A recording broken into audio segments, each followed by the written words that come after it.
से सम्मान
पंखुड़ियां जो है फूलों की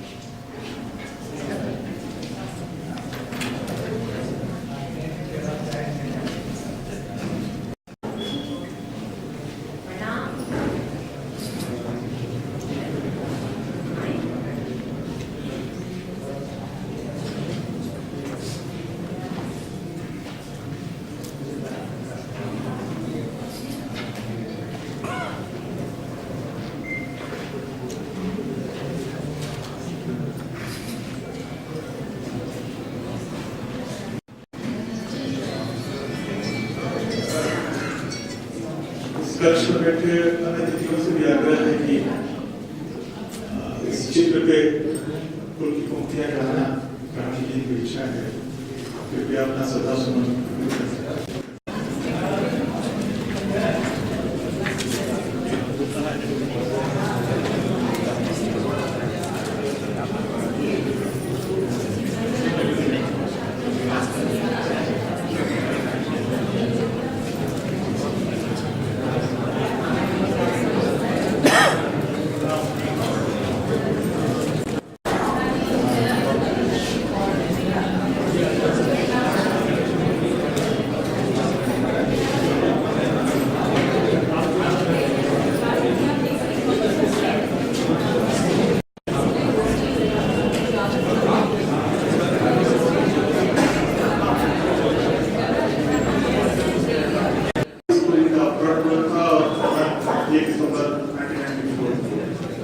3 काव्य संकलन के अपने लिए चांदनी हाट में घर की तलाश में यात्रा, क्रमशः और प्रसन्न जैसी पत्रिकाओं की प्रकाशिका, सुरभि, अभिव्यक्ति, जागरण जैसे संस्थाओं के बैनर तले सांस्कृतिक और सामाजिक कार्य करती रही।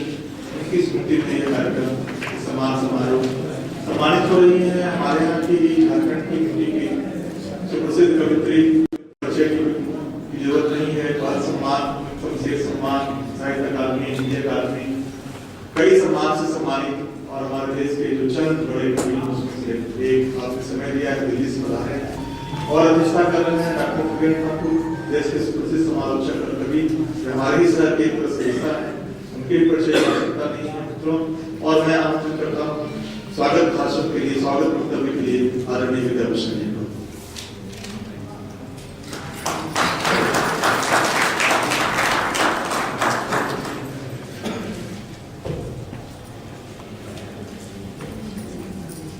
इस सभागार में उपस्थित समाज, संस्कृति, साहित्य, कला, पत्रकारिता, मीडिया से जुड़े आप तमाम मित्रों का, भाइयों का, बहनों का, बच्चों का मेरा जोहार। यह जोहार हमारी संस्कृति का हिस्सा है, इसलिए मुझे सबसे पहले सबसे प्यारा संबोधन लगता है यह जोहार। आज की व्यस्त जिंदगी में जब मुश्किलों के पहाड़ हर घर में, हर आदमी के सामने होते हैं, हुआ करते हैं, किसी सार्वजनिक जलसे में, समारोह में, कार्यक्रम में अपने जीवन के 2, 3, 4 घंटे लगाना बहुत मुश्किल काम है लगता है। आज सब लोग आए अपने व्यस्त जीवन, अपनी दिनचर्या के कीमती समय को इस कार्यक्रम के लिए शायद उपलब्ध किया। शायद मेरा समिति न्यास की ओर से और मैं अपनी ओर से आपके प्रति कृतज्ञता व्यक्त करता हूं और आपका आभार मानता हूं। कायदे से मुझे सबसे पहले उन लोगों का शुक्रगुजार होना चाहिए जो दूसरे शहरों से यहाँ आए और न केवल चंद घंटे, उन्हें चंद दिन हमारे लिए अर्पित दिए, हमारी खुशियों में जोड़े। इस अवसर को गौरव की शिखर से संपन्न किया। चाहे वो दिल्ली से आए हमारे मुख्य अतिथि मंगेश बबराल हो या पटना से आए हमारे बीच के बहुत आत्मीय वरिष्ठ चिंतक, समालोचक, रत्नाकार, कई दिनों में शिखर पर बैठे डॉक्टर खगेन ठाकुर। जाहिर है ये नामों का सिलसिला बड़ा है और लंबा है। मैं खासकर इस कार्यक्रम को किसी विस्तार में, अनावश्यक विस्तार में के साथ आपका स्वागत, इस कार्यक्रम में आपकी उपस्थिति का अभिनंदन इन शब्दों के साथ रणेंद्र जी के हवाले माइक कार्यक्रम को आगे ले जाने के लिए, बढ़ाने के लिए।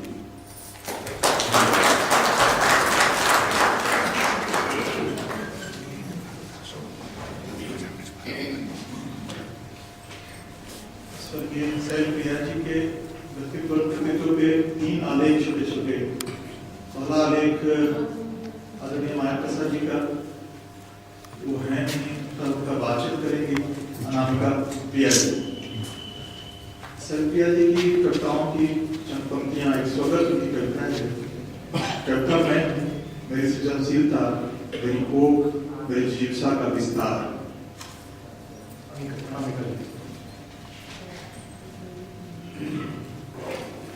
धन्यवाद।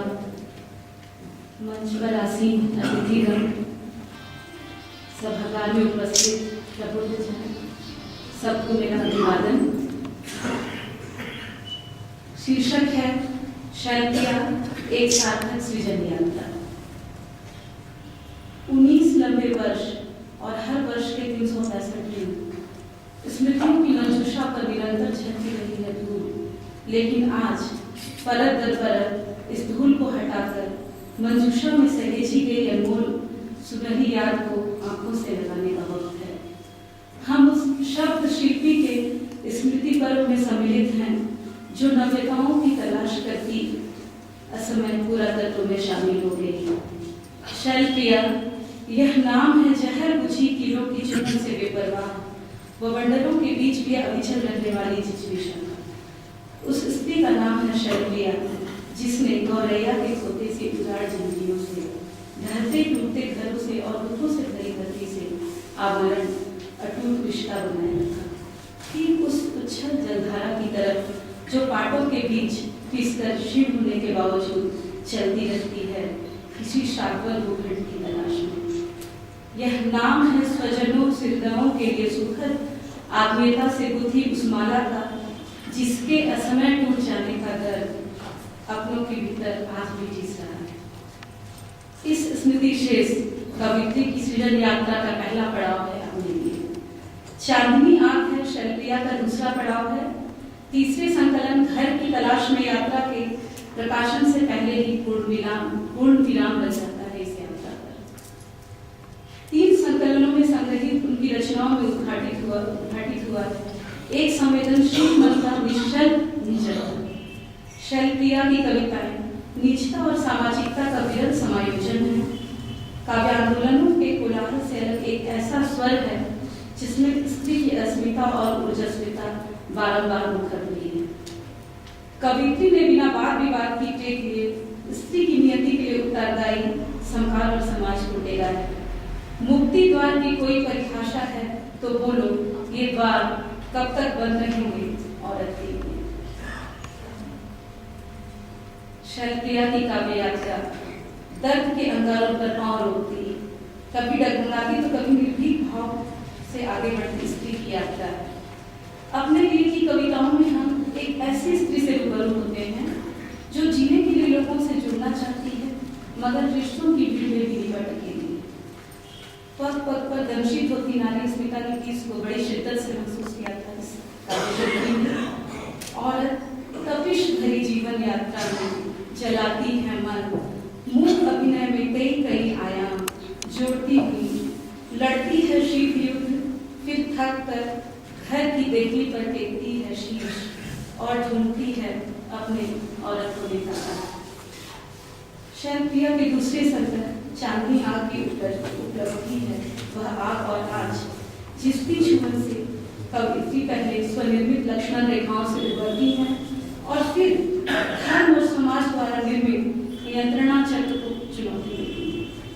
परंतु स्त्री की मुक्ति का स्वप्न देखने वाली शैलप्रिया ने पुरुष से पृथक किसी समानांतर दुनिया को दुराकर नहीं पाला। घर और पारिवारिक रिश्तों को लेकर पूरी तरह भारतीय मूल्यमानों से जुड़ी हुई है। वह देखती है जंगल चेहरों के जंगल में भोर के सुकुमार परिचय जैसे किसी लटके चेहरे को लेकर घर जोड़ने का सवाल। घर जिसे परिभाषित करने से भी ज्यादा कठिन है फैलाव देना।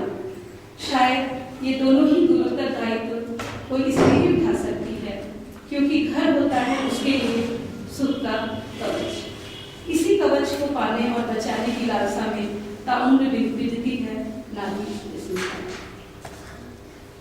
शैलप्रिया की सृजन यात्रा के अंतिम पड़ाव घर की तलाश यात्रा की रचनाएं स्त्री जीवन की इसी तलाश को लयबद्ध करती हैं। यह आज भी स्त्री की उस कष्ट साध्य यात्रा का आख्यान है जिसके घर सोने के भाव बिक रहे हैं और इसकी माटी के बोल। तभी तो अक्सर सुर्खियों में होती है यातनाओं के समंदर में डूबती उतराती किसी स्त्री की तस्वीर।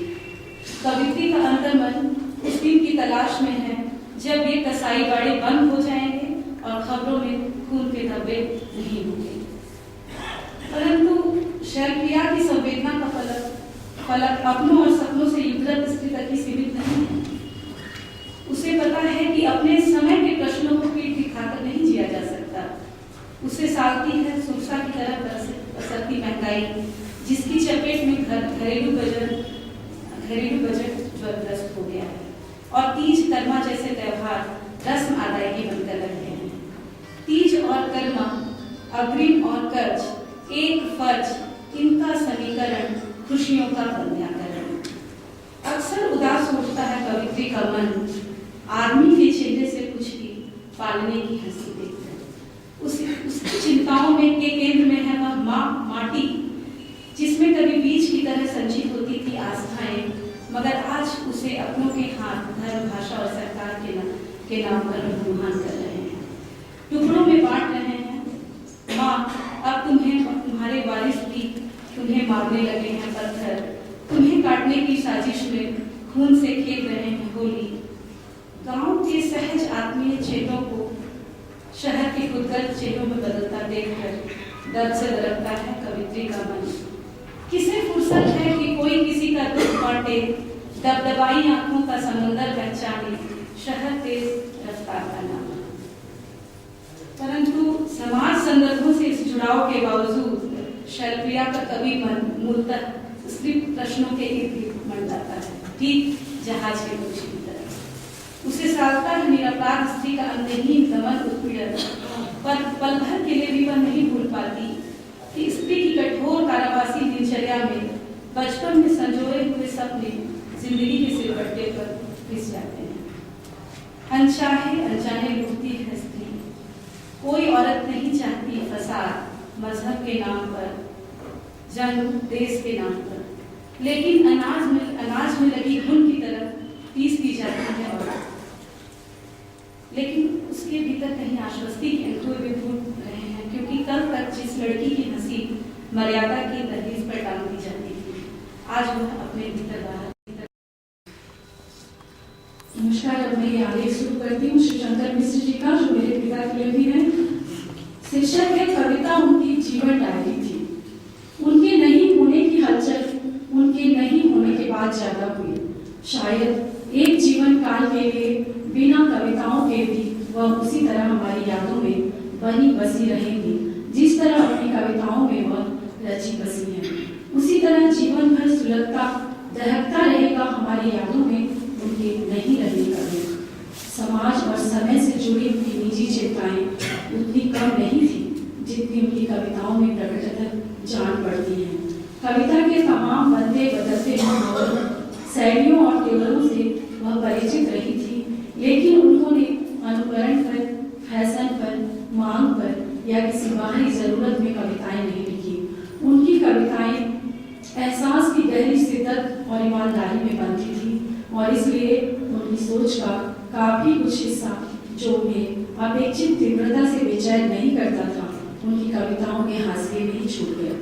खास बात यह है कि उन्होंने अपने को अपनी कविताओं से चुराया नहीं, ना ही अपनी कविताओं में कोई चोरी या बाजार का माल भरा। अपने भीतर के जिस एकांत द्वीप खंड में बैठकर वह अपनी कविताएं लिखती रही, वहाँ ऐसे आग्रहों और प्रयासों के लिए कोई जगह ही नहीं बनती थी।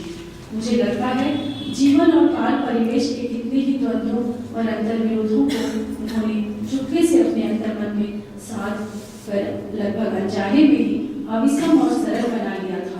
अनुभवों को भावों में, स्थितियों को बिंबों में और स्वयं अपने को कविता में आधारित घटित हो जाने दिया था। देखिए ये पंक्तियां, कविता मैं हूँ और यह मेरी सृजनशीलता है। अपने संदर्भ की पंक्तियां हैं कि कविता मैं हूँ और यह मेरी सृजनशीलता है, या फिर जब कभी फुर्सत में होती हूँ मेरा आसमान मुझे रौंदता है।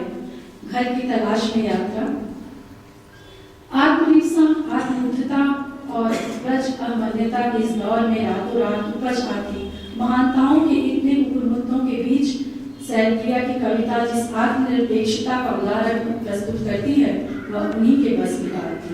यहाँ भी ध्यान देने की बात यह है कि अपने प्रति निरंतर स्थिर और दृढ़ होती जाती उनकी यह निरपेक्षता एक निष्क्रिय भाव, शिथिल तटस्थता रखने के बजाय एक सक्रिय वैचारिक निर्वैक्यता की स्थापना करती है। यह बहुत महत्वपूर्ण है क्योंकि यही वह गुण है जो उनकी कविताओं को एक ओर शब्द तात्विक आधार देता है, वहीं दूसरी ओर उन्हें अर्थ का समय सापेक्ष वेष्टन और विस्तार भी देता है। जैसे उनकी कविता के कुछ अंश हैं।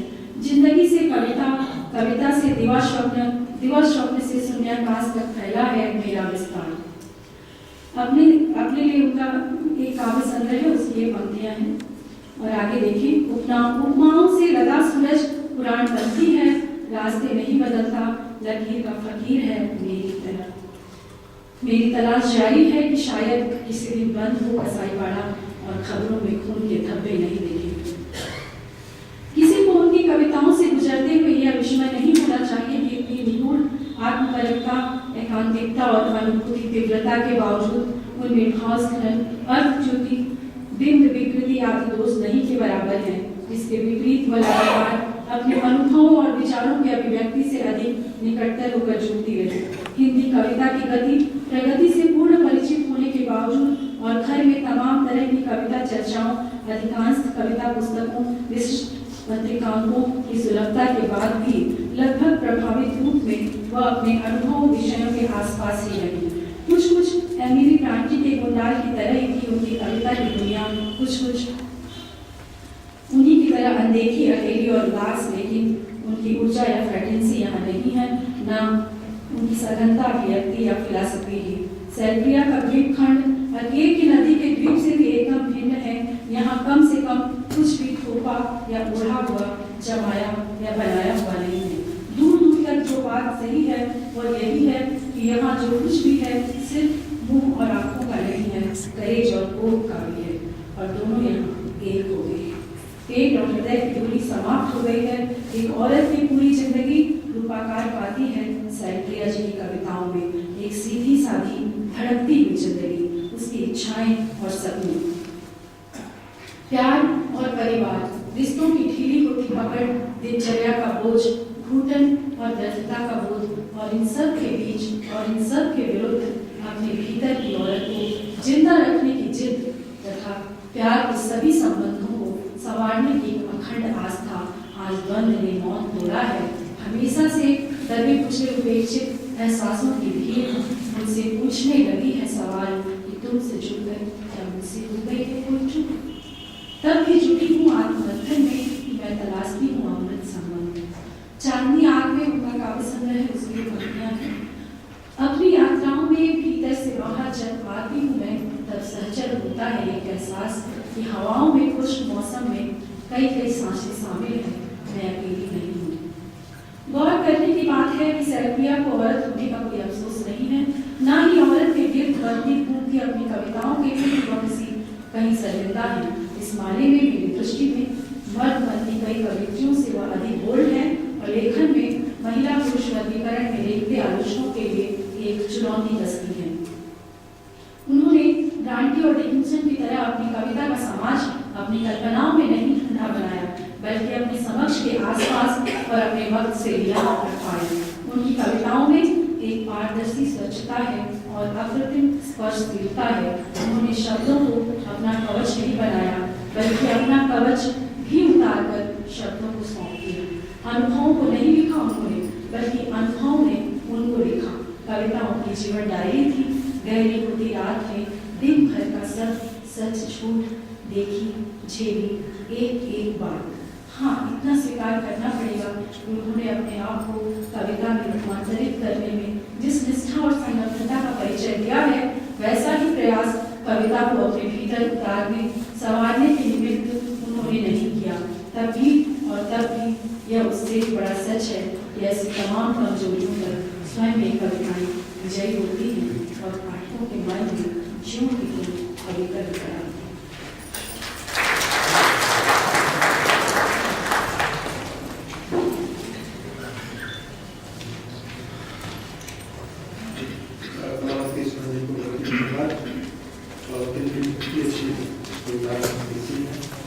मैं अब प्रोफेसर साबित्री बड़ाई जी को आपसे करना चाहता हूँ। गावे अपने आलेख सैलप्रिया अभिव्यक्ति के विविध आयाम के साथ।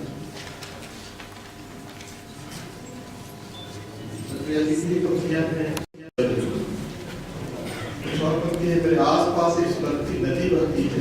सबकी आंखों का इधर उदास है।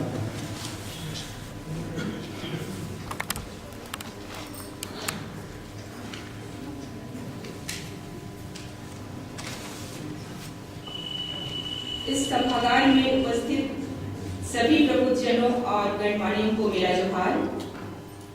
मेरे आलेख का शीर्षक है सृजनशीलता के विविध आयाम। झारखंड की हिंदी परंपरा में शैलप्रिया एक ऐसे रचनाकार के रूप में याद आती है जो आधी दुनिया के सपनों और सवालों को विचार और संवेदना की साझेदारी में चित्रित करती रही थी। उनकी 3 कविता पुस्तकों में संकलित कविताएं निसंदेह उनकी समाज दृष्टि की बड़ी परिधि को रेखांकित करती हैं। सन 1983 में उनकी पहली कविता पुस्तक अपने लिए आई थी और उसी वर्ष उनके द्वारा संपादित कविता संकलन प्रतिवेशी भी प्रकाशित हुआ। उनकी दूसरी कविता पुस्तक चांदनी आग है 8 साल बाद सन 1991 में आई और तीसरे कविता संकलन घर की तलाश में यात्रा का प्रकाशन उनके देहावसान के बाद हुआ।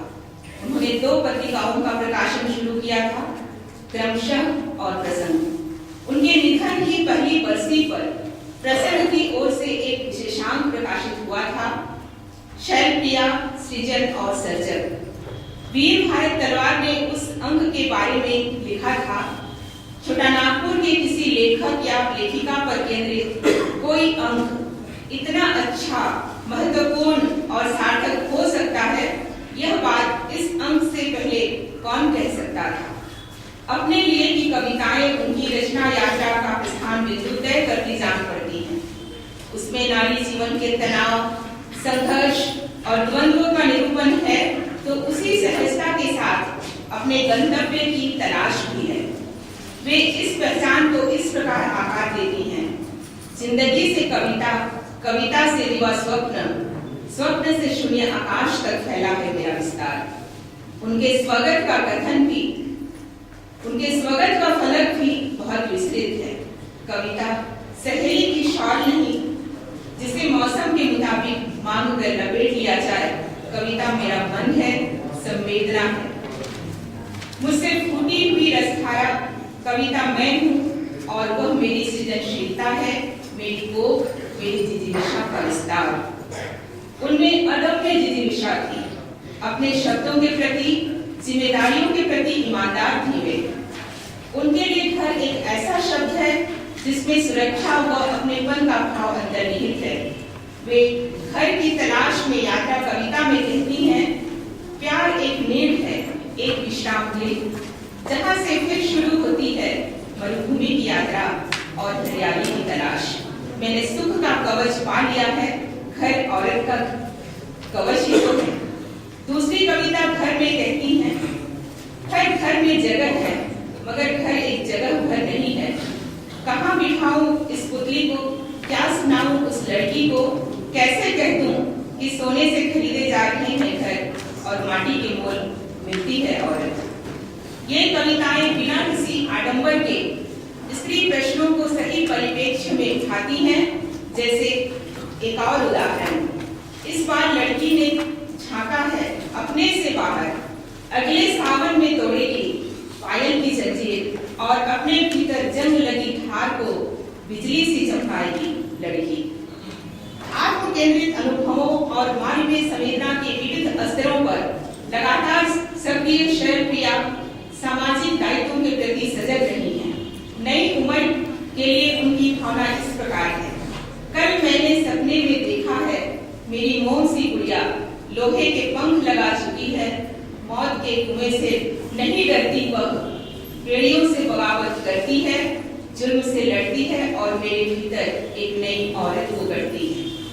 अक्सर देखा जाता है कि राजनीतिक उथल-पुथल के समय या सांप्रदायिक हिंसा के वक्त स्त्री की अमानवीय परिस्थितियों की अधिक शिकार होती है। औरत के सवाल कविता में वे कहती हैं, जब कहीं लगती है आग जलाई जाती है औरत, वह शियत का शिकार होती है। वह नहीं लगाती घरों में आग, नहीं रंगती खून से अपना दामन, तन्मयता से निभाती है साथ, फिर क्यों झेलती है होलिका दहन का शाप, फिर क्यों झेलती है होलिका दहन का शाप। सरोकारों के कई पहलू हैं। उनकी निष्ठाओं, सक्रियताओं का जायजा लेना हो तो वह उस दौर की सार्वजनिक गतिविधियों की रिपोर्टों में मिल सकता है या उनके गद्य लेखन में उसकी पांडी देखी जा सकती है। उनकी गद्य रचनाओं की अकेली पुस्तक है जो अनकहा रहा, जो इत्तेफाक से उनके निधन के 1 साल बाद सन 1995 में प्रकाश में आया। इस संकलन में उनकी कहानियां, डायरी अंश, आप बीती, ललित लेख, इंटरव्यू, आलेख व टिप्पणियां एकत्र हुई हैं। औरत के सवालों की दुनिया शीर्षक एक आलेख में उन्होंने स्त्री के अस्तित्व और अस्मिता के कई पहलुओं पर संजीदगी और बेबाकी के साथ अपनी बात रखी है। समाज का वह चश्मा नहीं बदला है जिससे औरतें देखी जाती हैं। आज इस देश की अधिसंख्यक औरतें अपने अधिकारों से वंचित, अपनी अस्मिता से बेदखल, अमानवीय स्थिति में जीने को विवश हैं। अपनी बात को असरदार ढंग से उठाने के लिए एक बड़े आंदोलन का हिस्सा हमें बनना होगा। औरत न अपने लिए कोई रियायत चाहती है, न विशेष अधिकार, सिर्फ वह जगह चाहती है जो उसकी अपनी है। रिश्तों के पुल कहानी में आपा जी यही तो स्वीकार करती हैं। हम औरतें न किसी का घर चलाती हैं, न उजाड़ती हैं, न किसी की जान लेती हैं, लेकिन सबसे ज्यादा हमें ही झेलना पड़ता है। आदिवासी, दलित, वंचित और उपेक्षित वर्गों के प्रति शैलप्रिया की सहज आत्मीयता बार बार सामने आई है। दिवाली 2 प्रसंग शीर्षक रचना में उनकी मन स्थिति इस प्रकार अभिव्यक्त हुई है। हर दिवाली की रात मेरे मन में पीड़ा और करुणा का अंधेरा तब घना होने लगता है जब मैं कमजोर पड़ोसियों के अभावग्रस्त बच्चों को सड़क पर बुझी हुई आतिशबाजी के साबुत टुकड़े चुनते हुए देखती हूँ। काश यह ज्योति पर्व मेरे पड़ोस को आलोकपूर्ण कर पाता। मुझे उसी दीपावली की प्रतीक्षा है। इसी तरह बीते दिन और सुनहले सपने शीर्षक ललित निबंध में इस सरोकार का विस्तार देखा जा सकता है। उन लोगों की याद अक्सर आती है जिनके सपने सिर्फ अपने लिए नहीं होते, बल्कि जो देश और समाज की बेहतरी के सपने देखा करते हैं। उनके सपनों में निजी कुछ शायद नहीं होता, और यदि निजी कुछ होता भी है तो वह सार्वजनिक भाव से जुड़ जाता है। सिर्फ ऐसे ही सपने सुनहले हुआ करते हैं, शीर्ष पर कलश की तरह हमेशा चमकते हुए। इसी तरह साहित्य और मैं शीर्षक उनके साक्षात्कार का यह अंश भी ध्यान खींचता है। साहित्य अगर जीवन का प्रतिरूप है तो रांची और उसके आसपास का जीवन साहित्य के कच्चे माल की तरह बहुत ही कम उपयोग में लाया जा सका है। जनजातीय समाज के सपनों और सवालों को छुए बिना इस नगर की रचनाशीलता अधूरी मानी जाएगी। शैलप्रिया के रचनाशील व्यक्तित्व के संबंध में डॉक्टर दिनेश्वर प्रसाद की एक टिप्पणी मुझे याद आती है। उनका कवि व्यक्तित्व समीक्षाओं और विचारों के एक घेरे में बंद कर रह जाने वाला नहीं, बल्कि उस घेरे को बार बार तोड़ने और आत्मविस्तार के लिए संघर्षरत रहने वाला व्यक्तित्व था। शैलप्रिया की कविता का जो सर्वोत्तम है वह अपने इस और ऐसे अनेक गुणों के कारण बाद में भी पढ़ा और याद किया जाता रहेगा। और हिंदी के महिला लेखन की कोई भी चर्चा उनकी चर्चा के बिना अधूरी मानी जाएगी। इस अधूरेपन को श्रवण कुमार गोस्वामी ने अपनी एक समीक्षा में अलग ढंग से रेखांकित किया है। 48 वर्षों के सफर में उन्होंने एक संघर्षपूर्ण जीवन जिया था, और जब वे तमाम चीजों को अनुकूल आकार देने में प्रायः कृत कार्य हो चुकी थी कि अप्रत्याशित मृत्यु ने उनके संकल्पों को विफल कर दिया। मुझे कुंवर नारायण की ये पंक्तियां बार बार याद आती हैं। घर रहेंगे हम भी उनमें न रह पाएंगे, समय होगा हम अचानक बीत जाएंगे। धन्यवाद।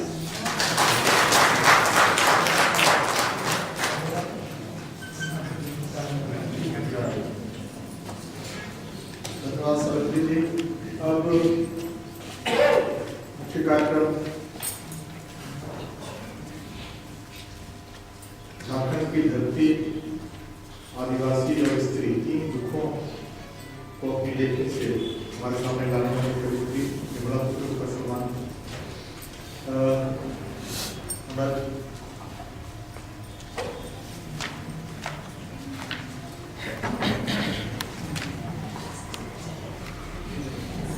आदरणीय कांग्रेस सभापति के स्रोत की व्यवस्था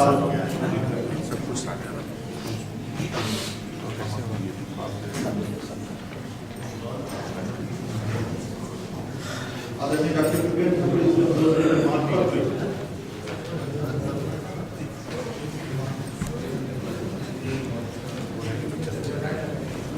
हाँ समझ और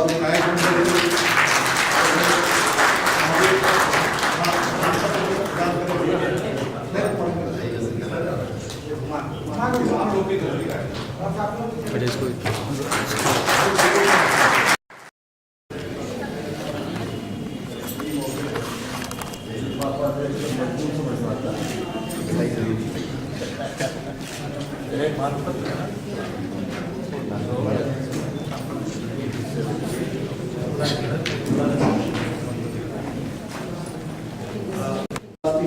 एक बेचैन स्त्री को उसके घर का पता सपनों में भाग स्त्री को स्त्री दृष्टि से देखिए, उसके स्त्री की परिभाषा अगर नहीं तो फिर क्या जानते हैं रसोई और बिस्तर की गणित से परे एक स्त्री के बारे में।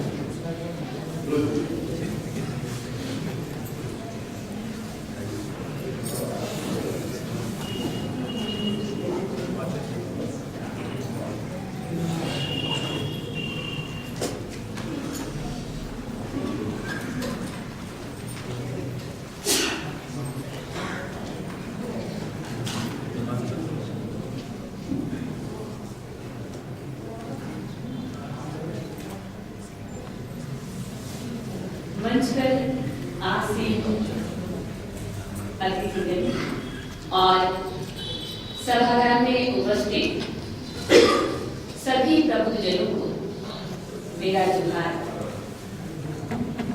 अब मैं मानपत्र पढ़ रही हूँ।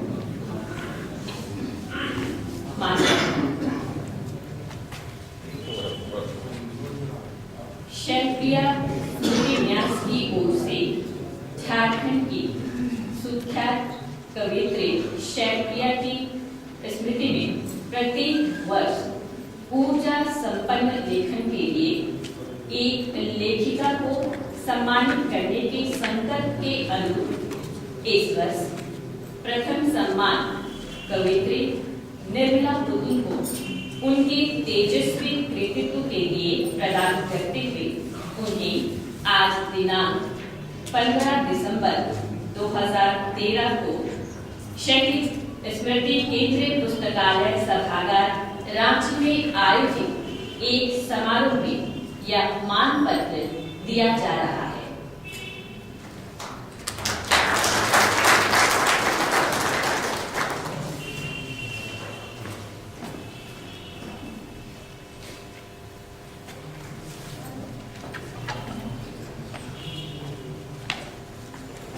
निर्णायक मंडल के आदरणीय सदस्य पुलिस से अनुरोध है कि संस्कृत कवि के परिचय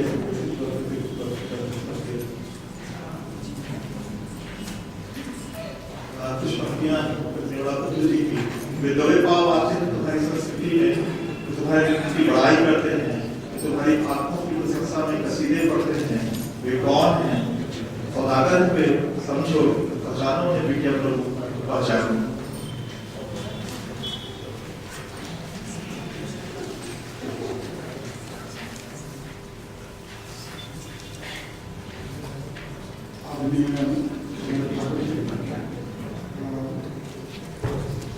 नीलेश जोगलाल जी, धर्मेंद्र जी, प्रियदर्शन जी, विद्याभूषण जी और इस सभागार में उपस्थित तमाम साहित्य प्रेमियों सभी लोगों को जोहार।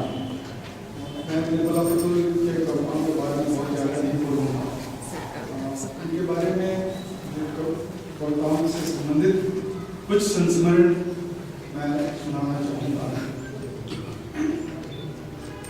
निर्मला पुतुल से पहला परिचय तब हुआ जब उनकी कविताएं वागर्थ में प्रकाशित हुई। मुझे आश्चर्य मिश्रित खुशी हुई। आश्चर्य इसलिए कि संपादकों से मिलने और कई विमर्श करने के बाद भी कई संपादक आदिवासी जीवन के बारे में कुछ भी प्रकाशित करने में बहुत कम रुचि दिखाता है। ऐसे में निर्मला पुतिल की कविताओं का प्रकाशित होना मेरे लिए एक नई आशा थी। मुझे हमेशा लगता था कि साहित्य में जिसे हम समाज का दर्पण कहते आ रहे हैं, वहाँ इस समाज की तस्वीर है ही नहीं, अगर है भी तो धुंधली और विकृत। निर्मला पुतिल की कविताओं में आदिवासी जीवन के दुख दर्दों, भावनाओं, आदिवासी संस्कार, आध्यात्मिकता, आक्रोश, सपने, आकांक्षाएं व्यक्त हैं। निर्मला ने न केवल आदिवासी जीवन से हिंदी जगत का परिचय कराया, बल्कि इससे आगे उन्होंने स्त्री की पीड़ा को भी इतनी गहराई से व्यक्त किया कि सभ्य समाज की महिलाओं ने उनकी पंक्तियों में अपनी पीड़ा को प्रतिबिंबित होते देखा, और यही कारण है कि उनकी कविताएं देश भर में चर्चा का विषय बन गई। मैं यहाँ उनकी कविताओं से संबंधित कुछ घटनाओं का उल्लेख करूंगा। ज्ञानपीठ में रहते हुए डॉक्टर प्रभाकर शुक्ल ने 6 कवियों की किताबों का एक सेट प्रकाशित किया, जिसमें एक कविता संग्रह निर्मला पुतिल का भी था, नगाड़ों की तरह बजते शब्द। जनवरी 2005 में जब मैं कोलकाता पुस्तक मेले में ज्ञानपीठ के स्टॉल पर वह किताब खरीदी, और उसके बाद दिसंबर में रांची में ही आयोजित ज्ञानपीठ के उसी विक्रेता से, जिससे कोलकाता में मुलाकात हुई थी, मैं निर्मला पुतिल की किताब के संग्रह की मांग की, तो ज्ञानपीठ के उस विक्रेता ने बताया कि सर वो किताबें खत्म हो गई हैं और अब अगला संस्करण आने वाला है, जबकि बाकी अन्य जो 5 कवि थे उनके संग्रह उपलब्ध है। इसी तरह जब मैं कलकत्ता में अपने बैंक के प्रशिक्षण संस्थान में था, हमारे प्राचार्य के निर्देश पर महिला अधिकारियों के लिए कुछ ऐसी सामग्री संकलित की जो महिला अधिकारियों के आत्मविश्वास को बढ़ाती है। हमने महिला अधिकारों से संबंधित कानूनों के संक्षिप्त विवरण देते हुए कई तरह की नारी विषयक सामग्री का संकलन किया, जिसमें एक कविता निर्मला पुतिल की भी थी, अपनी जमीन तलाशती बेचारी स्त्री। इसे महिला अधिकारियों ने काफी पसंद किया। उनमें कुछ महिला अधिकारी बैंक के काफी ऊंचे ओहदे में हैं, और जब मेरी मुलाकात उनमें से कुछ की हुई तो उन्होंने उस कविताओं की चर्चा मुझसे की और बताया कि वे उस कविताओं से काफी प्रेरित थे। इसी तरह की एक और अलग घटनाएं हैं। जब मैं कलकत्ता में था, एक दिन मेरे पड़ोसी नोवेल तोपनो मेरे घर आए और अपनी बेटी के लिए उन्होंने कुछ कविताओं की मांग की। मैं बहुत परेशान हुआ, इसलिए कि उनकी बेटी मुनू कोलकाता के एक प्रसिद्ध अंग्रेजी मिशन स्कूल में पढ़ती थी, और मुझे संदेह हो रहा था कि वहाँ हिंदी कविताएं नहीं समझ जाएंगी। फिर भी अनेक संग्रहों को देखने उलटने के बाद मैंने निर्मला पुतिल कविता संग्रह को पकड़ाते हुए 2 कविताएं के बारे में बताते हुए उन्हें वह किताब दे दी। वो 2 कविताएं थी, अपनी जमीन तलाशती बेचारी स्त्री, और दूसरी कविता माँ के लिए ससुराल जाने से पहले।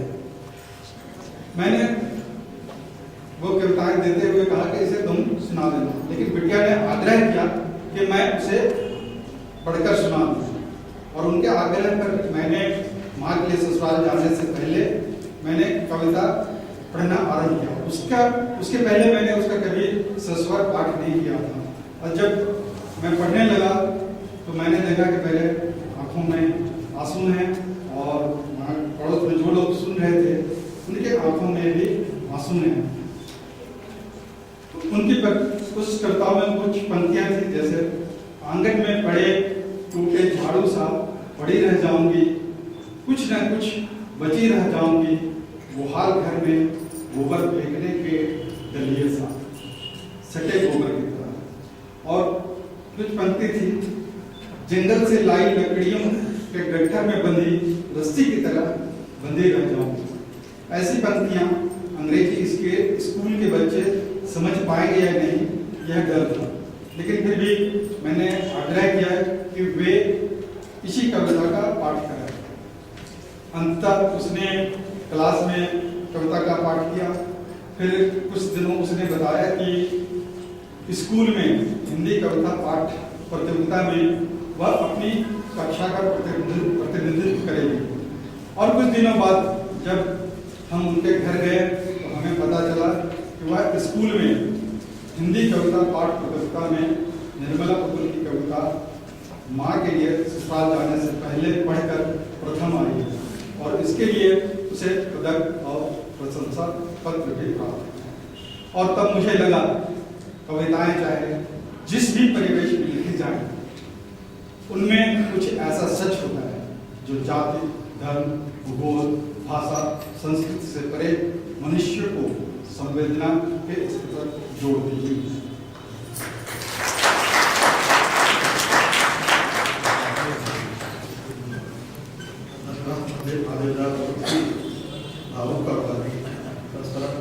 मैं अब आमंत्रित करना चाहता हूँ न्याय मंडल के दूसरे सदस्य श्री प्रदर्शन जी को कि वे पुतुल के रचनात्मक व्यक्तित्व के विविध पक्षों पे प्रकाश डालें। मैं बताना भूल गया था कि ये जो पुरस्कार की राशि है वो 15,000 रुपये की है। ये पुरस्कार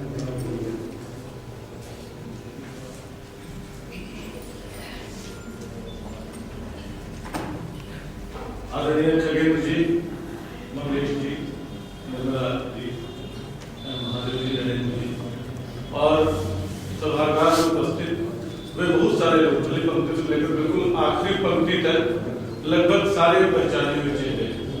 मुझे जब गीता का महाभारत के ठीक पहले का दृश्य याद आ रहा है, जब कृष्ण के सामने अर्जुन कहते हैं कि सामने तो सारे के सारे वो बैठे हुए जिनसे सीखा है। तो ये जीव सूखने का, आंख भर आने का लम्हा है, एक ठहरा हुआ लम्हा।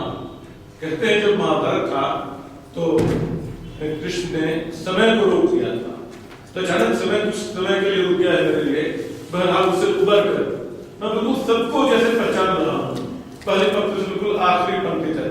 ऋता शुक्ल, कृष्ण कल्पित, पीके, सुशील, अंगन, शिवशंकर जी, श्रवण कुमार गोस्वामी, बालेंद्र शेखर तिवारी, कितने नाम चाहूं तो 5 मिनट नाम लेकर गुजार दूं तमाम लोगों के।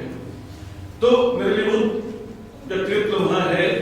और एक स्तर पर चूंकि इस शहर में हम लोगों ने काम शुरू किया, तमाम चीजों की छांव में अपना पलना बढ़ना देखा, तो एक सामूहिक लम्हा भी हम लोग जब इस पुरस्कार के बारे में सोच रहे थे तो निर्मला पुतुल का ध्यान क्यों आया? क्या इसलिए कि वो आदिवासी हैं? क्या इसलिए कि वो झारखंड और उसके मुक्ति से जुड़ी कुछ कविताएं उनके पास हैं? सच ये कि जब निर्मला पुतुल से मेरा परिचय इस पुरस्कार की घोषणा के बाद हुआ, उनसे बिल्कुल परिचय मेरा नहीं था और कभी कोई संवाद नहीं था। उनकी कविताएं जब मैंने पढ़ी थी पहली बार तो अचानक लगा कि कविता में जो सरोकार होता है, देखिए हम लोग कविता के बारे में अक्सर बड़ी खराब सी धारणाओं के शिकार होते हैं। हम लोगों को लगता है जैसे कविता चमत्कार से बनती है, जैसे कविता अच्छे शब्दों से बनती है, जैसे कविता सोच सोच कर गढ़ी हुई पंक्तियों से बनती है। सच्चाई कविता सबसे कहीं से नहीं बनती।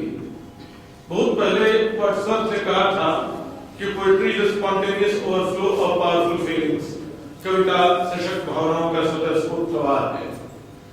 बरसों बाद उनके करीब 1 या 2 सदी बाद दूसरे बड़े आलोचक और कवि टी.एस. एलियट ने कहा, poetry failed before it is understood. कविता जो है समझी बाद में जाती है, महसूस पहले की जाती है। तो समझने का वास्ता जिस ज्ञान से है, जिस दिखावे से, जिस आडंबर से है, महसूस करने का वास्ता उसके ठीक विपरीत एक प्रक्रिया से है। तो निर्मला पुतुल की कविताओं को पढ़ते हुए जो सबसे पहली बात समझ में आने से पहले मैंने महसूस की कि तुम्हें बिल्कुल आसपास की कविताएं हैं, वो कविताएं जो अपने झारखंड की के सवलाए पठारों की आत्माओं के बीच कहीं हम देखते सुनते रहे, जो कविताएं कभी हमारी माँ लिखती रही, कभी हमारे दूसरे परिचित लोग लिखते रहे। तो इन कविताओं ने अचानक मुझे छुआ, उनके आदिवासी होने की वजह से नहीं, उनके झारखंड का होने की वजह से नहीं, बल्कि इन कविताओं में कुछ ऐसा था जो इस समूचे होने को परिभाषित कर रहा था। देखिए, अच्छी कविता कहां से बनती है? वो अंततः कविता हमारे जीवन का प्रतिमान होती है, हमारे जीवन से ही बनती है। वो अच्छी कविता तब बेहतर होती है जब बेहतर जीवन जी रहे होते हैं। हमारी कविता हमारे जीवन बोलता है, हम उससे बच के नहीं भाग सकते। हमारी चालाकियां, हमारी भावुकताएं, हमारा सब रचना, हमारी संतान जो होती है, हमारे गुणसूत्रों की छाप उसमें दिखाई पड़ती है। तो निर्मला पुतुल की रचनाओं में वो जीवन दिखाई पड़ता है झारखंड का, जिसकी अपनी गरिमा है, जिसका अपना संघर्ष है और जिसकी अपनी वेदना है। इन कविताओं को जहां से पलटता हूं, मैं देखता हूं कि संघर्ष बिल्कुल, और उस संघर्ष के 3 रूप हैं। एक वो आदिवासी संघर्ष है जो लगातार विस्थापित और बेदखल किए जाने की प्रक्रिया से पैदा हुआ संघर्ष है। दूसरा स्त्री होने का संघर्ष है जो अपने लिए बराबरी का न्याय मांग रही है, और तीसरा कवि होने का संघर्ष है। ये 3 संघर्ष, इनके तीनों रूप हमें इन कविताओं में अलग अलग दिखाई पड़ते हैं। इत्तेफाक से मैं चल रहा था तो कुछ कविताएं मैंने मार्क की थी, वो कॉपी कहीं मेरे पास किसी दर्शक दीर्घा में किसी के हाथ में छूटी हुई है और मुझे मिली नहीं, तो मैं दूसरी कॉपी लेके काम चलाने की कोशिश कर रहा हूँ। देखिए, बहुत सही ढंग से लिखती है कविताएं निर्मला जी। ये वो लोग हैं जो मुझे देख के नाक मुंह सिकोड़ते हैं और अपनी गोली चमड़ी से करके चलते हैं अपना कालापन। ये वो लोग हैं जो दिन के उजाले में मिलने से कतराते और रात के अंधेरे में मिलने का मांगते हैं आमंत्रण। ये वे लोग हैं जो रात का लबादा और शहर के आसमी छोड़कर गिरा अपने अंदर की सारी गंदगी बदला रहे हैं हमारी बस्तियां। कहीं कविताएं बिल्कुल सपाट बयानी है एक स्तर पे कह ले तो, लेकिन दूसरे स्तर पे झांक के देखे तो कविता ही कविता है। हमारे समय के बहुत बड़े कवि भवानी चंद्र थे, उनका कहना था जिस तरह हम बोलते हैं उस तरह तू लिख, और इसके बाद हमसे बड़ा लिख। तो हम जिस तरह बोलते हैं बिल्कुल उसी तरह लिखी गई कविताएं हैं, और उस मर्म तक जहां तक पहुंचना हमें से बहुत सारे लोगों के लिए अपनी सारी विद्वता के बाद भी संभव नहीं होता, बड़ी सहजता से। तो वो जो सरोकार है, मतलब मिर्जा गालिब कहता था कि रगों में दौड़ते फिरने के हम नहीं कायल, जो आंखी से न टपके तो फिर लहू क्या है। तो ये आंख से टपकी हुई कविताएं हैं, ये इन कविताओं की सबसे बड़ी ताकत है। हमारे बीच मतलब खगेंद्र जी हैं, मंगलेश जी हैं, जो कविताओं के बारे में करीने से बात करते हैं। लेकिन मैं जिन कविताओं को पढ़ रहा हूँ, जब जहां से मैं उठा ले रहा हूँ, पहाड़ सीधे, पहाड़ की छाती, पहाड़ सारा पहाड़ पर गुमसुम बैठे पहाड़ी आदमी के चेहरे पर दिखा है पहाड़ का भूगोल, जो उस आदमी के चेहरे पर जितना दिख रहा है उतना निर्मला जी की कविता में दिख रहा है। और झारखंड के साथ हुए छल, ये खुशी से नाचने का वक्त तो जरूर है भाई मंगल मिश्रा, पर थोड़ा सा उसका कर बहुत कुछ सोचने का भी वक्त ही है। माफ करना, मैं तुम्हारी खुशी में खलल नहीं डालना चाहती, नहीं इरादा है कोई सलाह मशवरा देने का मेरा। ये झारखंड के बनने के बाद लिखी कविता थी, पर मेरी एक छोटी सी बात जो कहने से खुद को रोक नहीं पा रही हूं मैं, कि खुशी से नाच नाच कर पगलाने का वक्त नहीं है, वक्त है बहुत कुछ कहने, सुनने, करने और घूमने का। कहो और पूरी ताकत से कहो जो कहना चाहते हो तुम, वरना पछताओगे एक दिन। बहुत कुछ बोलना चाहकर बहुत कुछ न बोल पाने का दर्द भोगते। आज 10 साल बाद हम महसूस कर रहे हैं कि कविता कितने सार्थक, कितने प्रासंगिक है। झारखंड बनने की खुशी पे तरह ने और झारखंड बनने को कृष्णांकित करने के बीच वह प्रक्रिया जो एक वास्तविक झारखंड की तकलीफ उसके सवाल का रख सकती है, सवाल को सामने रख सकती है। ऐसी ढेर सारी कविताएं हैं, विस्थापन की कविताएं, क्या वो कहाँ गुम हो गए तुम सबके सर, कहाँ चले गए छोड़कर अपना देश, कहाँ गई तुम्हारे वो खटिया कराम जिंदगी की कथा वाली, स्वर्ग नरक का भेद कथा वाली। ऐसी ढेर सारी कविताएं जिनसे पता चलता है कि निर्मला पुतुल इसी मिट्टी में हो सकती थी, इस मिट्टी को छोड़ के कुछ नहीं हो सकती थी।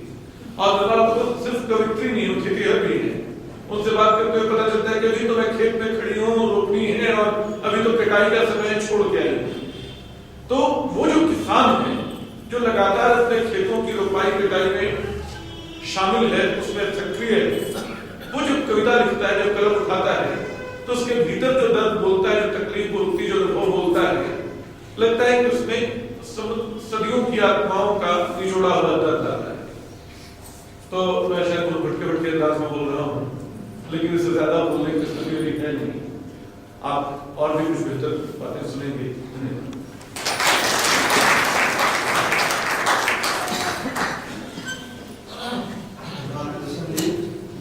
अब स्वयं कवित्री अपना वक्तव्य देगी। रात ही जाती है जलने का भर, और नाइजीरिया के प्रसिद्ध उपन्यासकार चिनुआ अचेबे के शब्दों में कहा जाए तो हिरन भी लिखेंगे अपने शिकार होने की कथा और शिकारियों के अत्याचार। तो हिरन अपने शिकार की कथा या रात अपने जलने के भर उस वक्तव्य को उन्होंने निर्माण।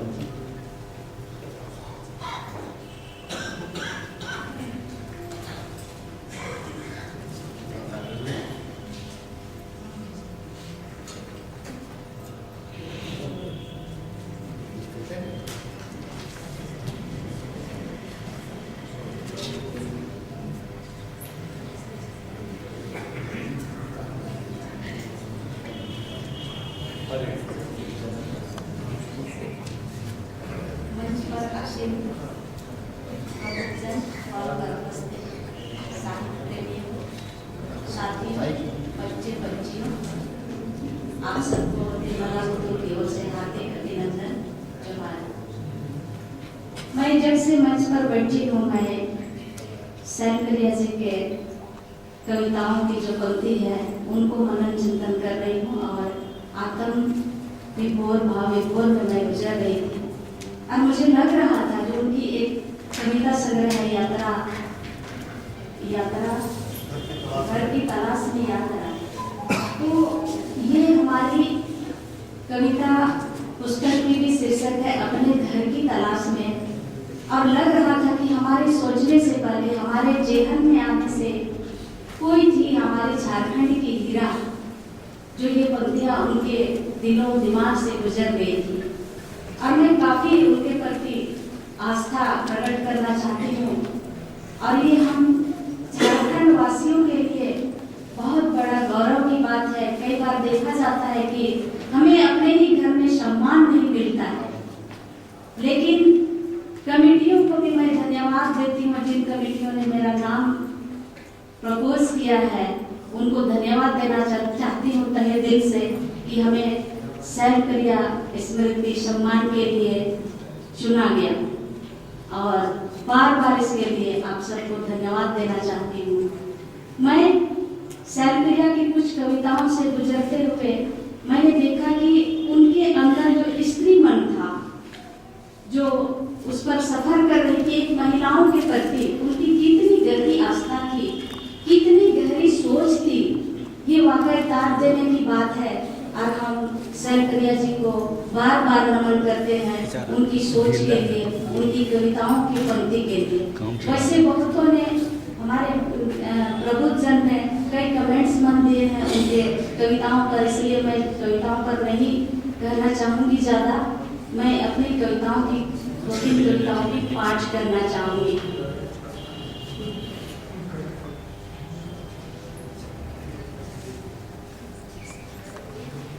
क्योंकि मैं भी सदमे से गुजर रही हूँ, सदमे दोगुनी हो गई है। सैलप्रिया जी सम्मान को लेकर के उनकी कविताओं की पंक्ति जो है वो सब याद आ रही है। अरे हमारे साथ जो हादसा हुआ उसके लिए भी हम अंदर से थोड़ा सा कष्ट में हैं। कविता का शीर्षक है क्या तुम जानते हो, क्या तुम जानते हो पुरुष शरीर एक स्त्री का एकांत। क्या तुम जानते हो पुरुष से भिन्न एक स्त्री का एकांत, घर, प्रेम और जाति से अलग एक स्त्री को उसकी अपनी जमीन के बारे में बता सकते हो। बता सकते हो सदियों से अपना घर तलाशती एक बेचैन स्त्री को उसके घर का पता।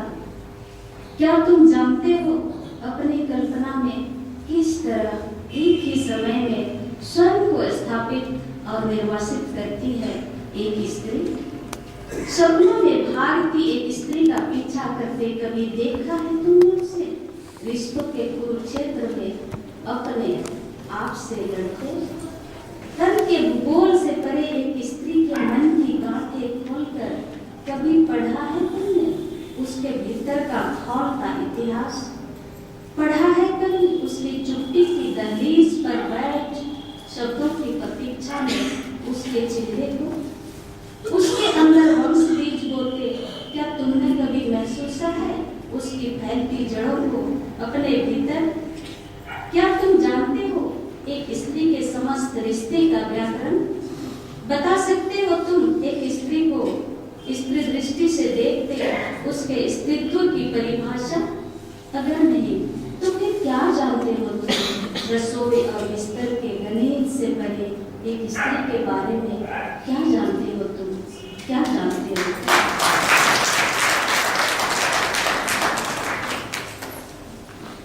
अगली एक कविता पुरानी कविता है।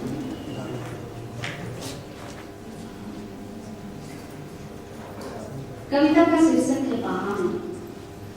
तुम्हारे हाथों बने पत्थर पर भरते हैं पेट हजारों, पर हजारों पत्थर भर नहीं पाते तुम्हारा पेट। कैसी विडंबना है कि जमीन पर बैठ बुनती वो चटाइयां और पंखा बनाते टपकता है तुम्हारे करियाए देश से टप टप पसीना। क्या तुम्हें पता है कि जब कर रही होती हो तुम लातों तब तक कर चुके होते हैं सैकड़ों भोजन पानी तुम्हारे ही दांतों से मुंह हाथ धोकर।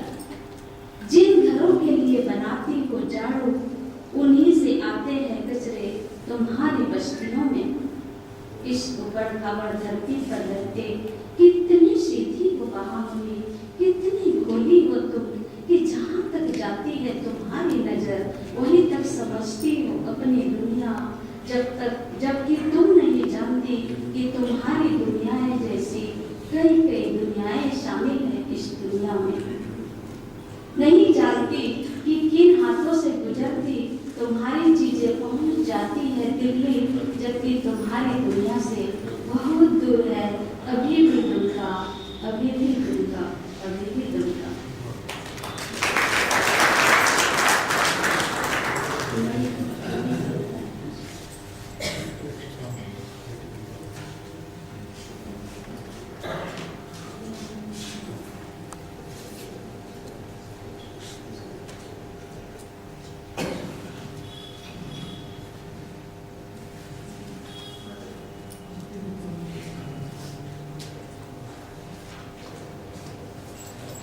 एक अंतिम कविता। उतनी दूर मत जाना बाबा, बाबा नहीं हो जहाँ वहाँ मत कर आना मेरा लगन। वहाँ तो कतई नहीं जहाँ की सड़कों पर मन से भी ज़्यादा तेज दौड़ती हो मोटर गाड़ियाँ, ऊंचे ऊंचे मकान और बड़ी बड़ी दुकानें। उस घर से मत जोड़ना मेरा रिश्ता जिसमें बड़ा सा खुला आंगन ना हो, मुर्गे की बांग पर होती नहीं हो जहाँ सुबह और शाम पिछवाड़े से जहाँ पहाड़ी पर डूबता सूरज ना दिखे। चुनना वर ऐसा जो बजाता हो बांसुरी सुरीली और ढोल मांदल बजाने में हो पारंगत, बसंत के दिनों में ला सके जो रोज मेरे जुड़े के खातिर पलाश के फूल, और जिससे खाया नहीं जाए मेरे भूखे रहने पर, उसी से मुझे ब्याना, उसी से मुझे ब्याना।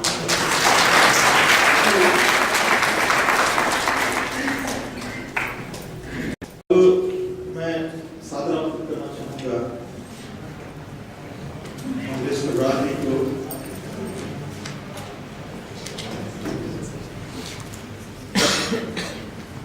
मैंने पहले तो उल्लेख किया था कि अधिकांश बड़े सम्मान हो, वह सम्मान हो, शमशेर सम्मान हो, शहीद अकादमी का, हिंदी अकादमी का, सारे सम्मानों से सम्मानित या सम्मान ही आपसे सम्मानित हुआ।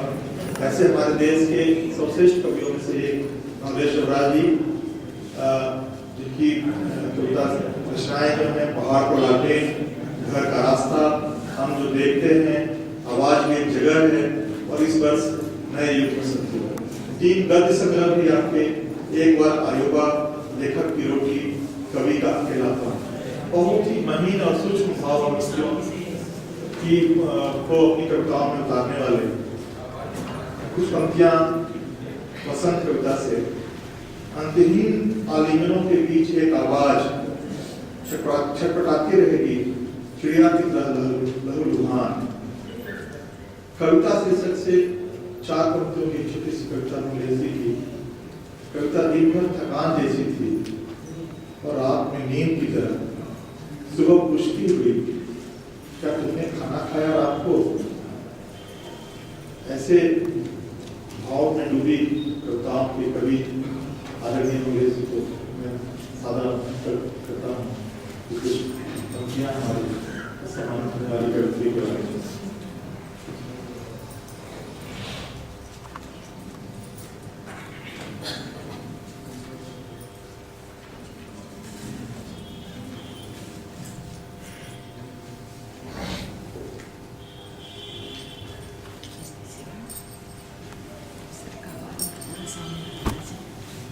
आदरणीय कवियत्री जी, शैलप्रिया सम्मान से सम्मानित आज की कवियत्री निर्मला जी,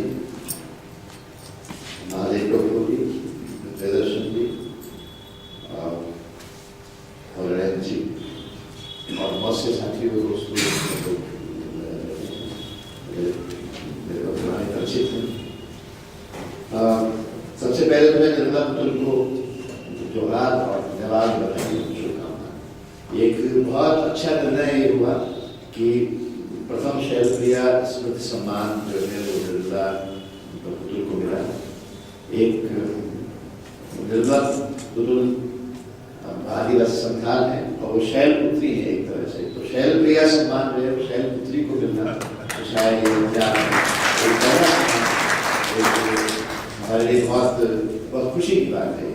तो जितनी अनूठी कवियत्री हैं वो उतनी अनूठी इंसान भी हैं और ये बहुत अच्छी बात भी है। मैं दोनों की कविताओं, शैलप्रिया जी कविताओं में और निर्मला पुतुल की कविताओं में काफी समानताएं भी हैं। लेकिन जैसा कि उन्होंने खुद ही कहा, घर की तलाश जो है दोनों का केंद्रीय भाव है और दोनों लोग अपने अपने घर की तलाश करते हैं बहुत शिद्दत के साथ और उन्हें वो घर नहीं मिलता है लगभग। तो एक बड़ी बेचैनी उनमें है और मुझे जब शैलप्रिया सम्मान की जब घोषणा हुई और मेरे मित्र प्रदर्शन ने मुझसे ये कहा कि मुझे आना है, तो मुझे बहुत अच्छा लगा क्योंकि उससे पहले मैं शायर जी की कुछ कविताओं को किसी ब्लॉग पर देख चुका और मुझे अच्छी लगी। इसलिए उनमें एक बड़ी ईमानदारी, बड़ी पारदर्शिता और एक बड़ा सच्चा मन उनमें बोल रहा था। और उसके बाद जब मैंने उनके बारे में कुछ जानकारियाँ जुटाई तो मुझे बड़ा आश्चर्य हुआ कि एक 48 वर्ष की उम्र में जो महिला उसके बाद जीवित नहीं रही, उनका पहला संग्रह 1983 में आया, यानी लगभग 37 वर्ष की उम्र।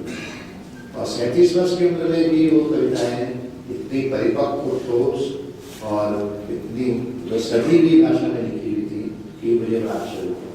और मैंने सोचा कि अगर वो आज जीवित होती तो शायद कैसा लिखती ये हम कल्पना ही कर सकते हैं। वो बाकायदा कवि की तरह हो रही रांची में रहने के कारण या हो सकता है पर्याप्त महत्वाकांक्षा के अभाव में वो उनकी उतनी चर्चा नहीं हुई। आमतौर पर होता यह है कि जो हाशिए के जगहों पर जो लोग होते हैं उनमें बहुत अधिक केंद्रीय जगह पाने का भाव उतना अधिक नहीं होता है, इसी की शिकार हो भी रही और ये भी उनकी शराफत ही रही होगी। मुझे निजी तौर पर बहुत इस तरह लोग पसंद आते हैं जो लगभग निस्वार्थ जीवन जिए। पूरी तरह निस्वार्थ तो कोई नहीं हो पाता है, लेकिन लगभग कोशिश करें कि हम लगभग निस्वार्थ हैं। ऐसी ही व्यक्ति मुझे जो है शैलप्रिया जी लगी, जहाँ तक है उनके साथ समझ पाए। उस समय शायद उनकी कविता मुझे लगता है कि 28-30 वर्ष की उम्र में लिखी गई होगी। उनमें उसकी पंक्तियां हैं कि विज्ञापन पृष्ठों में ढूंढती हूँ अपना समाचार, अखबारी कतरनों के जंगल में किसी पुरानी खबर की तरह जी रही हूँ। सारी ट्रेनें चली गई हैं, प्लेटफॉर्म पर खाली, मैं खाली डिब्बे सी खड़ी हूँ।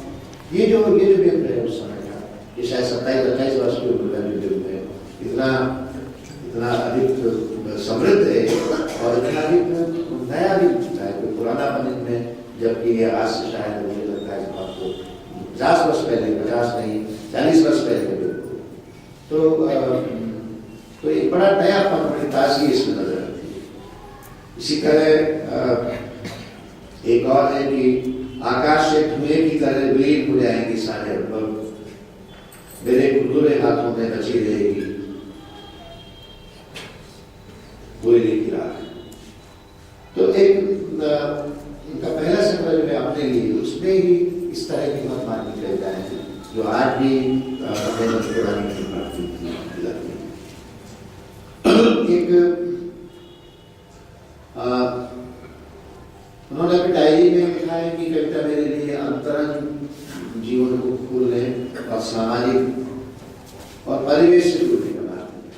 तो ये जो दोहरा काम है, एक तो अपने अंतरंग जीवन को खोलना और एक परिवेश से जुड़ना, मतलब जिसे मुक्तिबोध, जिसे कविता का स्थानांतरगामी प्रवृत्ति कहते थे, या जिसे स्व से पर की ओर जाने की या अपने से बाहर जाने की जो कविता की प्रवृत्ति कहते थे अच्छी कविता की, वो इन कविताओं में मिलती है, जो कि अपने से एक, मुझे लगता है बहुत जगह शायद जो है वो अपने जीवन का वर्णन करते करते बाहरी जीवन का वर्णन करते हैं। इस तरह की बहुत जैसे कि एक और उदाहरण है बहुत अच्छा कि ख्याली बाजारों में घूमती हूँ, मंदिरों की घंटियां गड़गड़ाती हैं, सेनाएं मार्च पास करती हैं, संगीतों की हद में सफेद कबूतर उठ रहे हैं, मिठाइयाँ, तिलक, अभिषेक, फूल मालाएं, मातम का जुलूस, बिलखते बच्चे, मन मसोसती माताएं, संसद, राजमार्ग, सभा भवन, पाठशालाएं, डाकू, स्मगलर, दो नंबरी नेता, काले अफसर, लिफ्ट होती कुर्सियां, सुलगता आक्रोश अब बगावत के रास्ते पर है, लाल झंडे के नीचे एक शीतल छाया की तलाश है। मुझे लगता है ये अपने से बाहर जो यात्रा है उसका एक बहुत ही बेजोड़ उदाहरण देते हैं। और इसमें ये भी पता चलता है कि उनकी जो एक आध्यात्मिक संवेदना है उसमें किस तरह राजनीतिक चेतना शामिल हुई। तो मुझे लगता है कि एक दूसरी बात मुझे लगी कि बहुत ज्यादा प्रश्न बहुत ज्यादा है, प्रश्नाकुलता जो है शायद भी कविताओं में बहुत शुरू से लेकर अंत तक है। मेरा घर कहाँ है, स्त्री का घर कहाँ है, क्यों ढूंढती हूँ अपने भीतर कोई तपता हुआ सूरज, मेरे भीतर क्यों नहीं उठता कोई रक्त कमल, मानसरोवर के जल को मथता हुआ, क्यों नहीं हो जाती मैं प्यार की नदी। इस तरह की एक मैं इस कदर एक घेरे को प्यार क्यों करती हूँ, दिनचर्याओं की लक्ष्मण रेखाओं को नई यात्राओं से क्यों नहीं काट पाती हूँ। फिर है कि अब कहाँ है वो मौसम और वे फूल और वे गंध, ये एक जगह है, बोलो भाई ये किसका, बोलो भाई ये किसका खून है, अमीर का या गरीब का,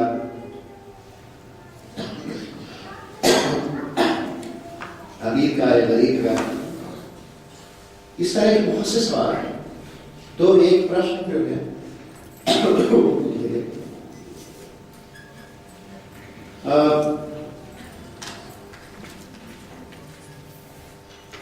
तो एक सवाल बहुत सारे हैं और वो सवाल जो है निर्मला पुतुल की कविताओं में, और असल में उसमें तो निर्मला पुतुल की बहुत सी कविताएं सवाल से बनी।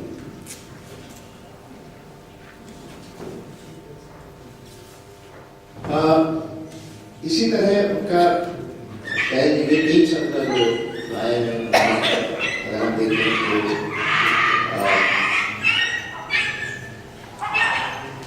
उनमें एक यात्रा जो हमको दिखाई देती है वो धीरे धीरे परिपक्वता की ओर जाती है। यात्रा एक ज्यादा अच्छी, हमेशा बेहतर, मतलब वो विकास हर पर्सन हमको दिखाई देता है। एक अपने लिए से लेकर के चांदनी आग है, उसके बाद घर की तलाश में यात्रा, इन तीनों संग्रहों की यात्रा है वो लगातार विकास करने की यात्रा है। बल्कि मैं आप घर की तलाश में एक यात्रा से मैं कुछ आपको सुनाऊंगा। लेकिन इसी के साथ मैं जो बात कहना चाहता हूँ एक और है कि उनका जब एक कवि अपनी कविता के अलावा भी बाहर वो भाषा के कौन से इस्तेमाल करता है और वह इस्तेमाल किस तरह के हैं उनसे भी वो जाना जाता है। मतलब मसलन एक कवि के वैचारिक दुनिया में उसका हस्तक्षेप क्या है, उसकी कविता के अलावा क्या गद्य, उसका गद्य क्या कहता है, उसके पात्र क्या कहते हैं, संस्मरण क्या कहते हैं, अगर उसका यात्रा वृत्तांत लिखी है तो यात्रा वृत्तांत क्या कहते हैं, इन चीजों से जाना जाता है।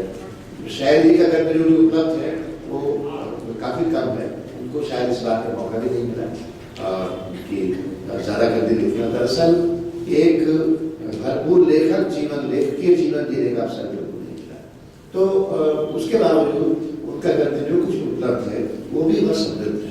उसके मैं कुछ उदाहरण कुछ नमूने मैं आपको बताऊंगा। ये लगता है जिंदगी कई अंकों में नाटक है, हर अंक के बाद पुरानी बातों पर काला पर्दा गिरता है, हर बार जब पर्दा खुलता है तो नई घटनाएं और दृश्य सामने आ जाते हैं। एक और है कि हर साल के अंत में लगता है जैसे हमारे हाथ से फिसलने वाली कोई चीज छूट गई। इस तरह एक जानी पहचानी गंध हर बार गाँव में गुम हो जाती है। समय धीमी गति से अतीत में परावर्तित हो जाता है, गोया यादों की अलमारी में पुरानी किताबों की कतारें बढ़ती गई। समय की भागती हुई रफ्तार रोजमर्रा की जिंदगी से उलझकर लहूलुहान होती रहती है। बीते हुए दिन और सुनहरे सपने आपस में गठबंधन होकर जुड़ते हैं। जिंदगी एक रेल यात्रा की तरह है, कभी उसे दौड़कर पकड़ना चाहती हूँ और कभी प्लेटफॉर्म पर छूट गई ट्रेन को सामने से गुजरते हुए देख लेगा। इतना दृश्यात्मक ये गद्य है कि हम उसको देख सकते हैं, हम रेलगाड़ी को छूटते हुए देख सकते हैं। तो इतनी दृश्यात्मकता और इतनी भाषाई सजगता और समृद्धि पैदा करना एक ऐसे व्यक्ति के लिए संभव था क्योंकि इसके संवेदना सचमुच बहुत ठोस और बहुत तरल हो और एक साथ। और तो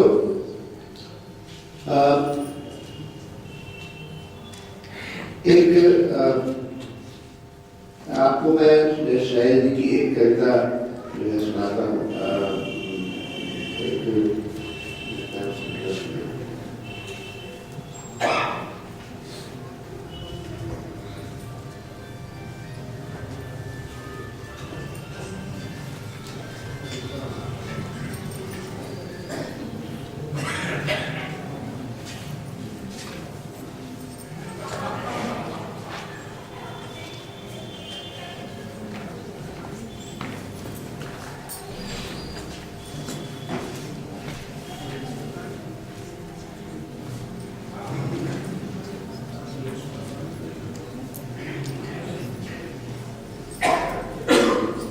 एक कहता है कि स्त्री के गीत सुना है, कोई स्त्री गाती थी गीत सन्नाटी रात में, उजाले के गीत का कोई श्रोता नहीं था, कोई नहीं सके व्यथा की धूप को सुनने वाला।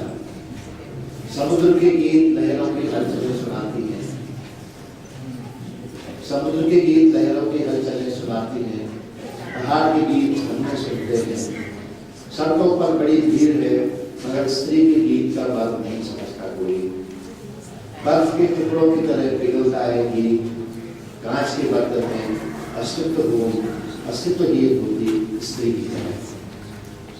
तो मुझे लगता है कि बहुत ही अत्यंत समृद्ध कवि की कविताएं हो सकती है और उनके पास फिल्मों में भी बहुत नया बन है। जैसे बोतल सा लुढ़कता आता है उसका मर्द, सिगड़ी की तरह चलती हुई औरत, अंधेरी रातों के खत कविता बन जाते हैं। जिंदगी के पठार पर एक बूढ़ा आदमी, बीमार बच्चे को सिर्फ पत्तियां देना शुरू करते हैं। एक रंग भरे गिलास में शीशे के कई टुकड़े डाल दिए हैं। तो एक इस तरह का जो फिल्मों का नया बन कि आज भी आज जब कविता बहुत आगे बढ़ चुकी है और उसे बढ़ना ही था, लेकिन उसके बावजूद वो एक ये सब पुरानी कविताएं नहीं लगती, ये एक खूबी है। निर्मला जी के बारे में मैं क्या कहूँ, मुझे इस बात में खुशी है कि शैल जी कविताओं से ज़्यादा परिचय हुआ और एक ये यात्रा जो है उनके सम्मान में, उनकी स्मृति ने जो यात्रा शुरू हुई उसका परिणाम निर्मला जी है। निर्मला जी की निर्मला जी का पहला संकल्प 2004 में आया और 1999 में उनकी पहली कविता छपी, यानी 15 वर्ष के भीतर निर्मला ने एक ऐसी पहचान बनाई है और उसको कि कोई इस पहचान को कोई मिटा नहीं पाएगा। और मुझे लगता है कि इसलिए कि उनकी बहुत सी कविताएं, लगभग 20-25 कविताएं हैं वो हिंदी और संत हिंदी कविता के रक्त में प्रवेश करती है, और सिर्फ सरकारी कविताएं नहीं हैं बल्कि वे हिंदी कविता बनती है। और निर्मला बुतुलाल एक हिंदी कवि के तौर पर भी उतनी ही मुद्दा पहचान करती है।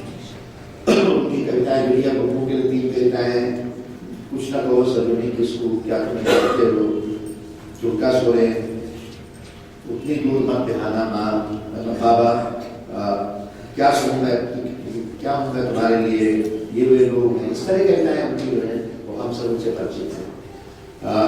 उनकी विशेषता यह है कि वो एक तो आदिवासी है और दूसरा उनमें एक वैचारिक संवेदना है। तो जन्म से वे आदिवासी हैं और विचार से वे वामपंथी हैं। तो एक तरह दो तरह की चेतना है जो उनकी कविता में सक्रिय होती है। और निर्मला बुतुलाल की कविता से ही हम लोगों को पता चलता है कि आदिवासी समाज कोई ठोस समग्र ऐसी कोई इकाई नहीं है जो कि जिसमें कि अंदर कोई असमानता, कोई विषमता, कोई शोषण, कोई अत्याचार न आया। तो आदिवासी समाज के भीतर भी वर्गीय और लैंगिक असमानता है, वहाँ भी स्त्री शोषित, पीड़ित और उपेक्षित है। जैसे हमारे संस्कार ये हमको आदिवासी ये हमको निर्मला बुतुलाल कविता का पता चलता है। तो वहाँ भी ग्राम प्रधान जो है वो एक आतताई और शोषक है दूसरे आदिवासी, ये हमको पता चलता है। और अपनी कविता में दुर्गा सोरेन में तो बल्कि आगाह भी करती हैं कि गाँव के प्रधान से सावधान, जो कि एक दारू की विदेशी दारू की एक बोतल के लिए पूरे गाँव को खेती कर सकता है। तो एक और दूसरी बात यह है कि उन्होंने आदिवासी लोक संवेदना से बहुत कुछ लिया, बल्कि उतनी दूर मत जाना बाबा, तो एकदम मुझे लगता है कि आदिवासी लोग का अंतरंग है, स्त्री का अंतरंग, आदिवासी स्त्री का अंतरंग है, उसका अंदरूनी मन है। और उसको देख करके, उसको पढ़कर मुझे अपने बाहर की औरतों के बहुत सी गीत याद आए, जिसमें कि ये इस तरह की बातें कही गई हैं कि मुझे बाबा मुझे पैसे के मत दिया, मुझे तो पैसे लेकर के मेरा हुआ, तो ऐसी जगह मत जाना जो कि पहाड़ में हो, बहुत हवा चलती हो, धार पे हो और बहुत चोटी पे घर हो, वहाँ मुझे काम करने में दिक्कत आएगी। तो इस तरह की व्यक्तियाँ हमारे यहाँ की। तो एक तरफ तो निर्मला ने जो है वो इस तरह की जो घोर आदिवासी संवेदना है, आदिवासी मन है, उससे वो लिया है। और दूसरा उनके पास एक सही विचारधारा है, तो एक दोहरा लाभ उनकी कविता में मिलता है। इसके अलावा एक बहुत विवल कर देने वाली कविता हो गई,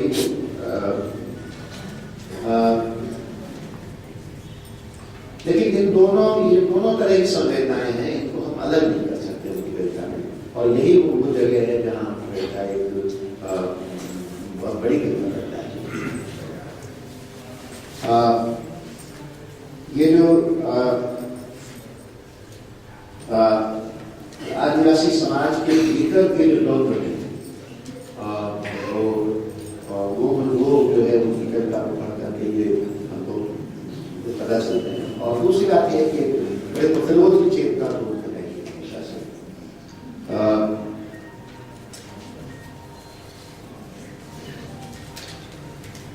एक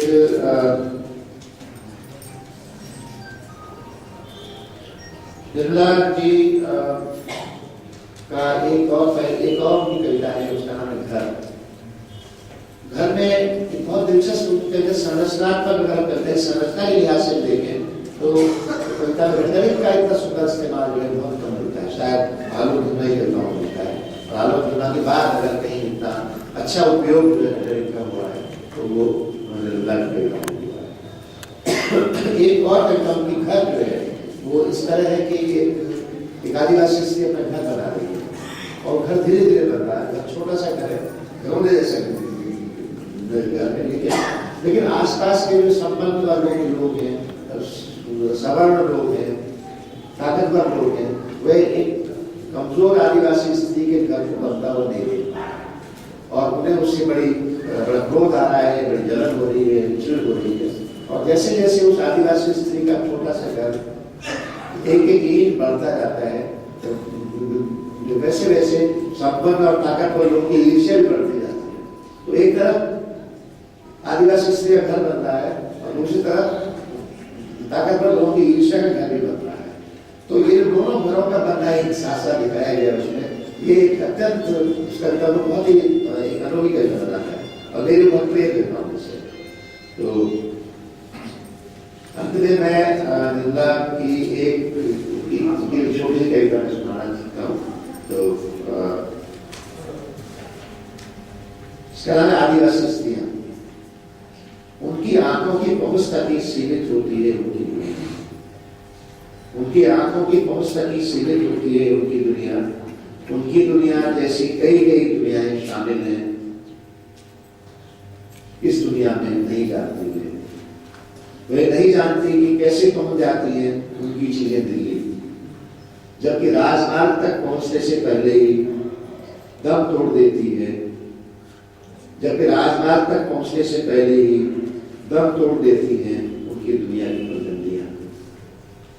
नहीं जानती कि कैसे सूख जाती हैं, नहीं जानती कैसे सूख जाती हैं उनकी दुनिया तक आते आते नदियां।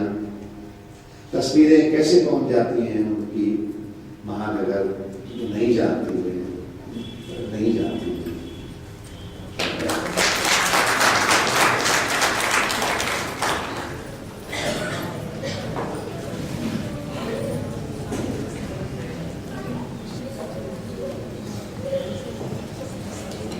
अब मैं सादर आमंत्रित करना चाहूँगा अध्यक्षीय गणतंत्र के लिए हमारे समय के बड़े समालोचक, कवि, पत्रकार और विचारक डॉक्टर खगन ठाकुर जी को, जिनकी रचनाओं की सूची में अगर पढ़ दूँ तो छायावादी काव्य की भाषा, आलोचना के बहाने, कविता का वर्तमान, विद्या का सौंदर्य, भगवत अध्याय, उपन्यास की महान परंपरा, प्रसिद्ध आंदोलन के इतिहास दुरुस्त, आज का वैचारिक संघर्ष और भाषावाद, विकल्प की प्रक्रिया, समय समाज और मनुष्य, और कविता संग्रह दो धार एक व्याकुल रक्तकमल पड़ती पर, व्यंग दे धरे को दंड और 2013 में ज्ञानपीठ से ईश्वर से भेंट वार्ता, नामवर सिंह के व्याख्यानों का संपादन आलोचक के मुख से। 2013 में डॉक्टर खगन ठाकुर की कई किताबें, आयोजन का कविकरण, कहानी, परंपरा और प्रगति, समकालीन कहानी का विस्तार और एक दो किताबें और आने वाली 2013 में। तो इतना समृद्ध और समर्थ लेखन और हम हमारे शहर के और हमारे अपने डॉक्टर खगन ठाकुर जी को आमंत्रित करते हुए बहुत ही गर्व महसूस कर रहा हूँ। अच्छी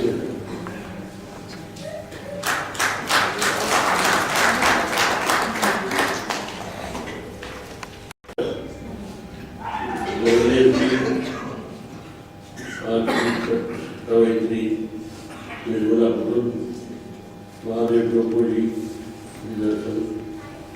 रणेंद्र जी, सामने बैठे सुखदेव कल्पित जी, रविंद्र और सभी आदरणीय विद्वजन भाइयों बहनों, साहित्य प्रेमियों,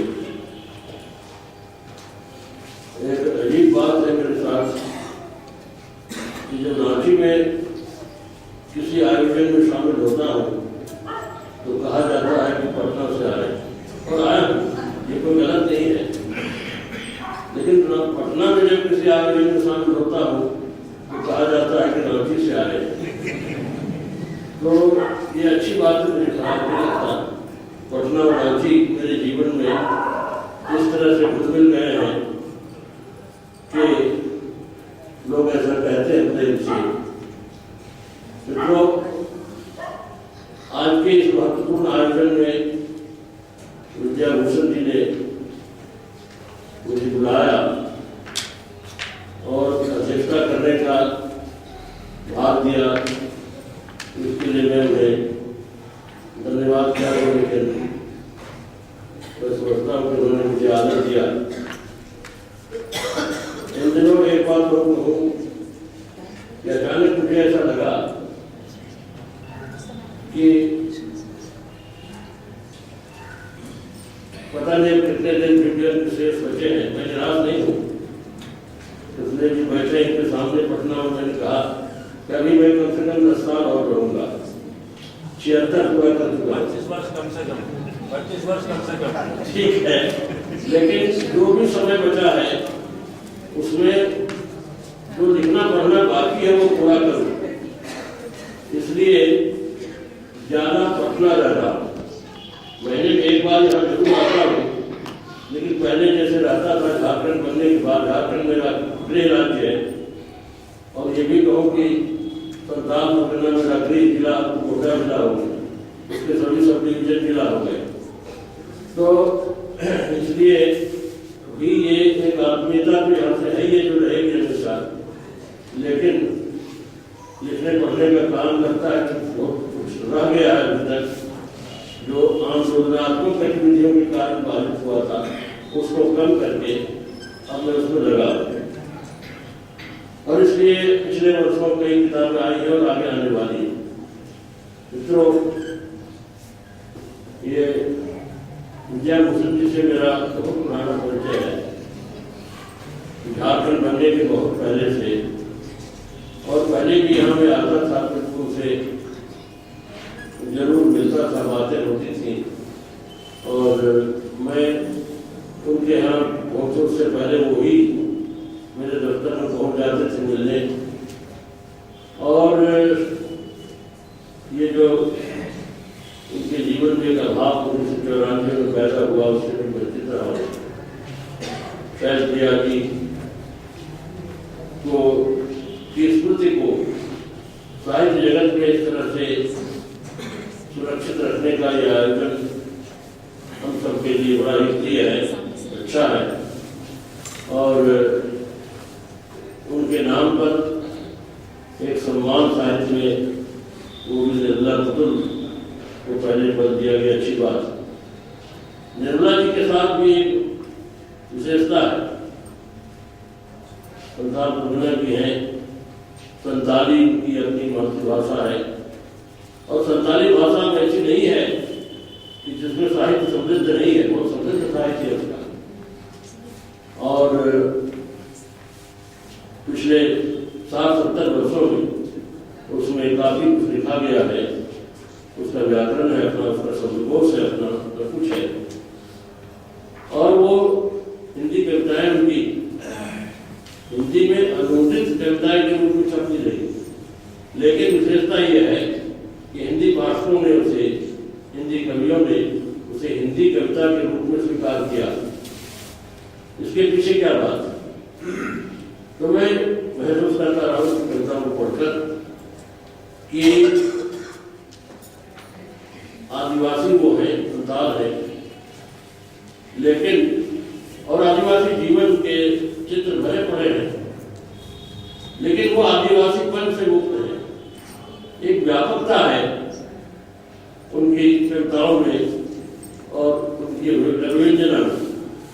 यानी एक आदिवासी औरत की पीड़ा जिस कदर उनको परेशान करती है, उसी तरह दामिनी की पीड़ा भी उनको परेशान करती है और दोनों को कविताओं में जगह देती है। इसके अलावा राजनीतिक परिप्रेक्ष्य है उनकी कविताओं में। मैं बात इसलिए कह रहा हूँ कि मंगलेश जी, अरुण कमल, राजेश जोशी आदि की जो पीढ़ी है, उसके बाद जो हिंदी कविता विकसित हो रही है, वो वास्तव में विकसित नहीं हो रही है। मैं ये कहूँ कि उसमें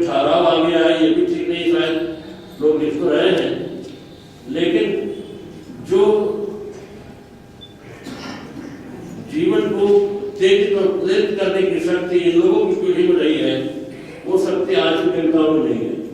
पिछले 20-25 वर्षों की कविताओं का मैं कर रहा हूँ। उस बीच में निर्मला पुतुल की कविता उनसे भिन्न है और वो आज के कवि राजनीतिक परिप्रेक्ष्य से प्राय बचते रहते हैं। बचते क्यों बचते हैं ये मैं समझता हूँ, लेकिन कहूँगा नहीं, वो बात अलग किस्म की है। लेकिन अब देखिए, निर्मला पुतुल ने एक कविता में कहा कि अब तो हमारे दिशों गुरु भी दुश्मनों की कतार में खड़े मुस्कुराते दिखते हैं। और जो देखिए दिशों गुरु आप समझ रहे हैं, शिबू सोरेन, तो ये साहस आज के हिंदी कवियों में नहीं के बराबर है। लेकिन निर्मला पुतुल संताल प्रोग्राम की होकर शिबू सोरेन है तो रामगढ़ के, लेकिन इनका कार्यक्षेत्र प्रभाव से संताल प्रोग्राम मिला और वहां से ये कहती है कि अब तो दिशों गुरु भी दुश्मनों की कतार में खड़े मुस्कुराते दिखते हैं। ये उनकी मुस्कान जो है आदिवासियों के दुश्मनों से मिलती है। इसके पीछे एक वर्ग चेतना भी है, कवित्री में है या नहीं है, कविता को आ गई है वो बात। इसलिए मेरे जैसे पाठक को उनकी कविताएं खींचती है अपनी तरफ और वो व्यापकता है। अभी जो कविताएं मैंने सुनाई उनमें भी आपने देखा कि वो दर्द जो एक आवासीय सीमा होती है, उस सीमा का उल्लंघन करके भावनात्मक और रचनात्मक क्षतिज को विस्तृत करती है। शैलजा जी की कविताएं भी थोड़ी पहले की, लेकिन ऐसा है कि जब बहुत तरह के काम आते हैं तो दिमाग से आकर एक बात दूसरे को फेल देती है पीछे। लेकिन उनकी कविताओं में जो जीवन का एक सपना है वो बड़ा आकर्षक मालूम पड़ता है। एक कविता में उनकी सुनाऊं,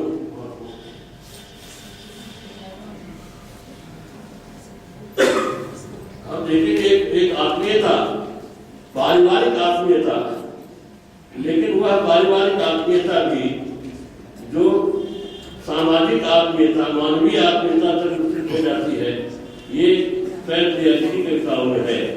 मैं एक कविता जो आज में पढ़ रहा था तो ये मुझे अच्छी लगी। कविता अच्छी बहुत है, लेकिन ये खास तौर से सपनों की सौगात। ये जब हम पालने से उठकर खड़े होते हैं, पालने लगते हैं सपने, ये दुनिया कितनी प्यारी होती है, हमें मन की विचार में छुपा कर पत्थर के पत्थरों से ढककर उसे रखते हैं हम। इसलिए जानते हैं हम कि सपने आजाद पंछी हैं, हवा की तरह, सांस की तरह जरूरी और बरौनियों की तरह नरम, दूध की तरह मुलायम और चांदनी की तरह शीतल। कितना दुख होता है, कितना दुख होता है जब यथार्थ की दुनिया में चिल जाते हैं सपने और कभी कैक्टस बन जाते हैं सपने।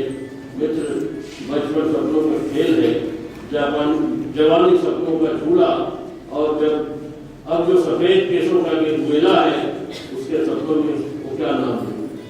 तो ये सपना बड़ा व्यापक है जो जीवन भर पलता रहता है मन में। और सपना ये नींद का सपना नहीं है, ये जागृत अवस्था का सपना है जो जीवन को प्यार करने के लिए है और उस प्यार को दुनिया भर में फैलाने के लिए है। अक्सर हम लोग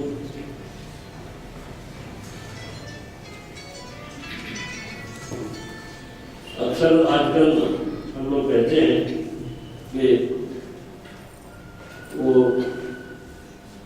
पास पंजाबी की कवि कविता पंक्ति दोहराते हैं कि सबसे खतरनाक होता है सपनों का मर जाना। ये वास्तव में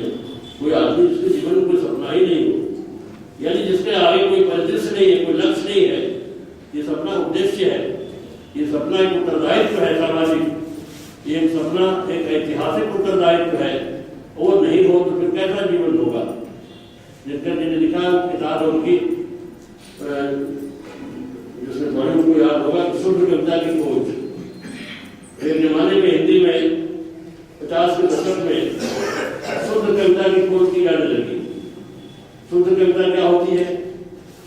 तो दिनकर जी ने उस किताब में लिखा है कि ऐसी कविता जिसमें सामाजिक यथार्थ न हो, जीवन में का कोई उद्देश्य न हो, ऐसी कविता जिसमें राजनीतिक बातें न हो, ऐसी कविता जिसमें विचारधारात्मक बातें न हो। तो दिनकर जी कहते कि ऐसी कविता को लेकर हम करेंगे क्या? इस कविता का क्या होगा इस जीवन में, इतिहास समाज में उपयोग? तो इसलिए शुद्ध कविता नहीं, लेकिन सपनों से भरी कविता, जीवन और यथार्थ से के प्यार से भरी कविता। लेकिन मैं पास की याद मुझे इसमें आई, ये बात तो ठीक है कि सबसे खतरनाक होता है सपनों का मर जाना, लेकिन ये तो पास की कविता कहती है, पास का जीवन कहता है कि उससे भी ज्यादा खतरनाक होता है ऐसे सपनों को पालना, क्योंकि उससे पास का जीवन ही खत्म हो गया, उसको उग्रवादियों ने मार दिया। इसलिए सपना पालना यानी जीवन में एक उद्देश्य और लक्ष्य की ओर बढ़ना, संघर्ष करना, ये बड़ी बात है। कविता का एक आत्मसंघर्ष भी होता है अपने समय को प्रतिबिंबित और प्रतिफलित करने के लिए। तो ये जो शैलप्रिया का असमय गुजर जाना, ऐसी कविताओं की रचना का बंद हो गया ना हो गया। जो वो लिख सकती थी वो अब कोई और तो लिख नहीं सकता, इसलिए एक नुकसान तो हुआ। अब हम उनकी स्मृति को लेकर आगे चलेंगे। जो कुछ उन्होंने लिखा है उसे पाठकों तक ले जाने की यह यात्रा, ये घर की तलाश की यात्रा, ये घर भी यहाँ पर एक खास अर्थ रखता है। कोई मकान घर नहीं होता, वह मकान जिसके साथ हमारा अपनापन है, जिसकी छाया हमें मिलती है और जिसकी दीवारें हमारी जानी पहचानी होती हैं, तो ऐसा घर तो वो ऐसे घर की तलाश की चिंता है इनकी। मैं उनकी स्मृति को नमन करता हूँ। धन्यवाद।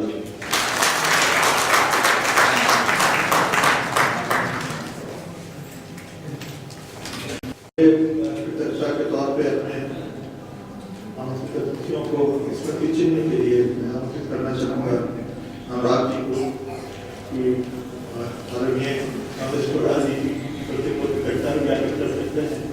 दिल्ली से सारे काम को छोड़कर अपना वो पुलिस में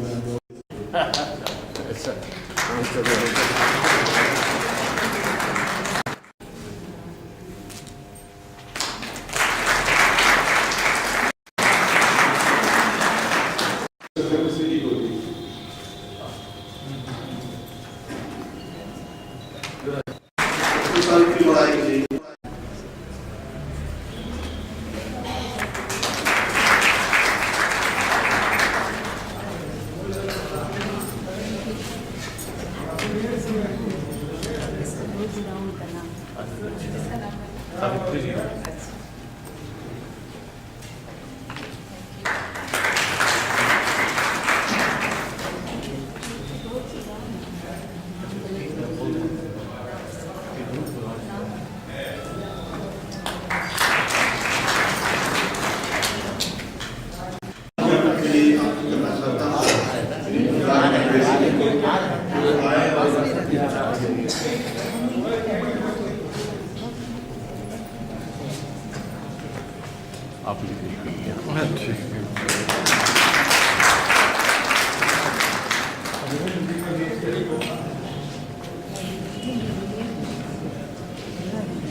मैं तो कहने जा रहा हूँ पर कोई नई बात नहीं, ये सब जानते हैं कि माँ माने सम्मान। मैंने तब जाना था अपने छुटपन में जब बहुत कुछ नहीं था हमारे पास, पर थी हमारी एक माँ जिनके आंचल में हमारी हर परेशानी और जरूरत का हल भरा पड़ा। कुछ और बरस बाद जब मेरे भीतर पलने लगे थे सपने, पसरने लगे थे कई सपने, जिन्हें पूरा करने में माँ की झोली अक्सर झुंझला जाती थी, पर पता नहीं कहां से पूरी हो जाती थी मेरी तमाम फरमाइशें। तब मैंने जाना माँ ने सिर्फ आश्वस्ति नहीं, बल्कि माँ ने धीरज, सुख, संतोष और त्याग भी। यह भी सब जानते थे, पर मैं नहीं कि माँ का लिखा अपने लिए नहीं था, सिर्फ अपने लिए, वह था सबके लिए। यह भी तब जाना जब मेरे सिर पर बिछने वाली चांदनी नियति की आस के हवाले हो गई। तब से मेरे भीतर की चांदनी आ गई, और अब मैं जान चुका हूँ कि माँ माने आग। वह करती रही घर की तलाश में यात्रा, और भूल गई एक प्यारा सा घर, बसा गई उसमें ढेर सारा प्यार, समर्पण के रिश्तों का संसार। इसके लिए बेशक उसने बहुत कुछ सहा, आंसू सुखाए, पसीना बहा, चुप रहकर कर गई जो अनकहा रहा। तब मैंने जाना कि माँ माने घर, रिश्ता, समाज और संसार। और यह बात 1994 के दिसंबर की, जब वह हमें छोड़ गई हमारी माँ। सबने कहा कवयित्री शैलप्रिया नहीं रही। तब मुझे भान हुआ कि माँ माने सिर्फ माँ नहीं, बल्कि एक कवयित्री का ठिया, एक अस्तित्व यानी शैलप्रिया। और अब आज जब बरसों बाद मैंने खोल कर पढ़ते ही माँ की फतेह और मुझसे चलते दिखे आप सब लोग ससम्मान में याद करते हुए, तो लगा कि अब भी शेष है अवशेष अपने पूरे संदर्भों के साथ। तब एक नया अर्थ खुला कि माँ माने सिर्फ शैलप्रिया नहीं, बल्कि माँ माने सम्मान।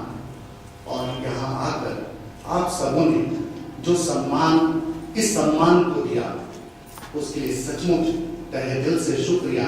लेकिन कुछ नाम जो इस समारोह को अंजाम तक पहुंचाने में खूब लगे रहे, उन नामों का की चर्चा जरूर होनी चाहिए।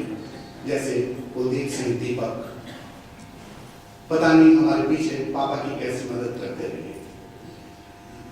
अश्विनी पंकज, राजेश्वर नाथ आलोक, और अंत में आज अचानक जब इस समारोह की स्मृतियां संजोने का वक्त आया, तो अचानक खड़ा मिला विजय श्रीवास्तव। तो सचमुच आप सबका हृदय से आभार, शुक्रिया। फिर हम मिलेंगे अगले बरस ऐसे ही किसी सभागार में, ऐसे ही किसी समारोह में। शुक्रिया।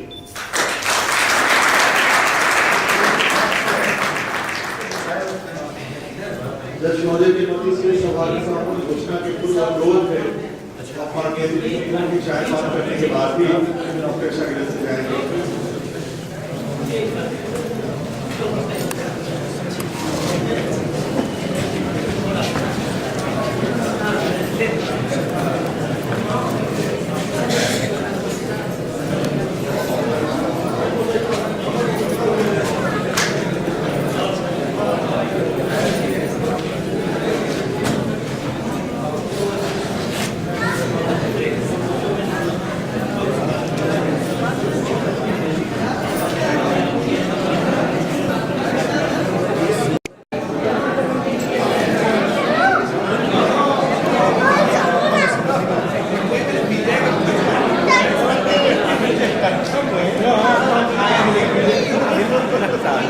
आपको तो भेंट हो भी जाती थी, लेकिन इससे नहीं भेंट हुई। हमको लगता है कि वही 2.5 दशक हो गया।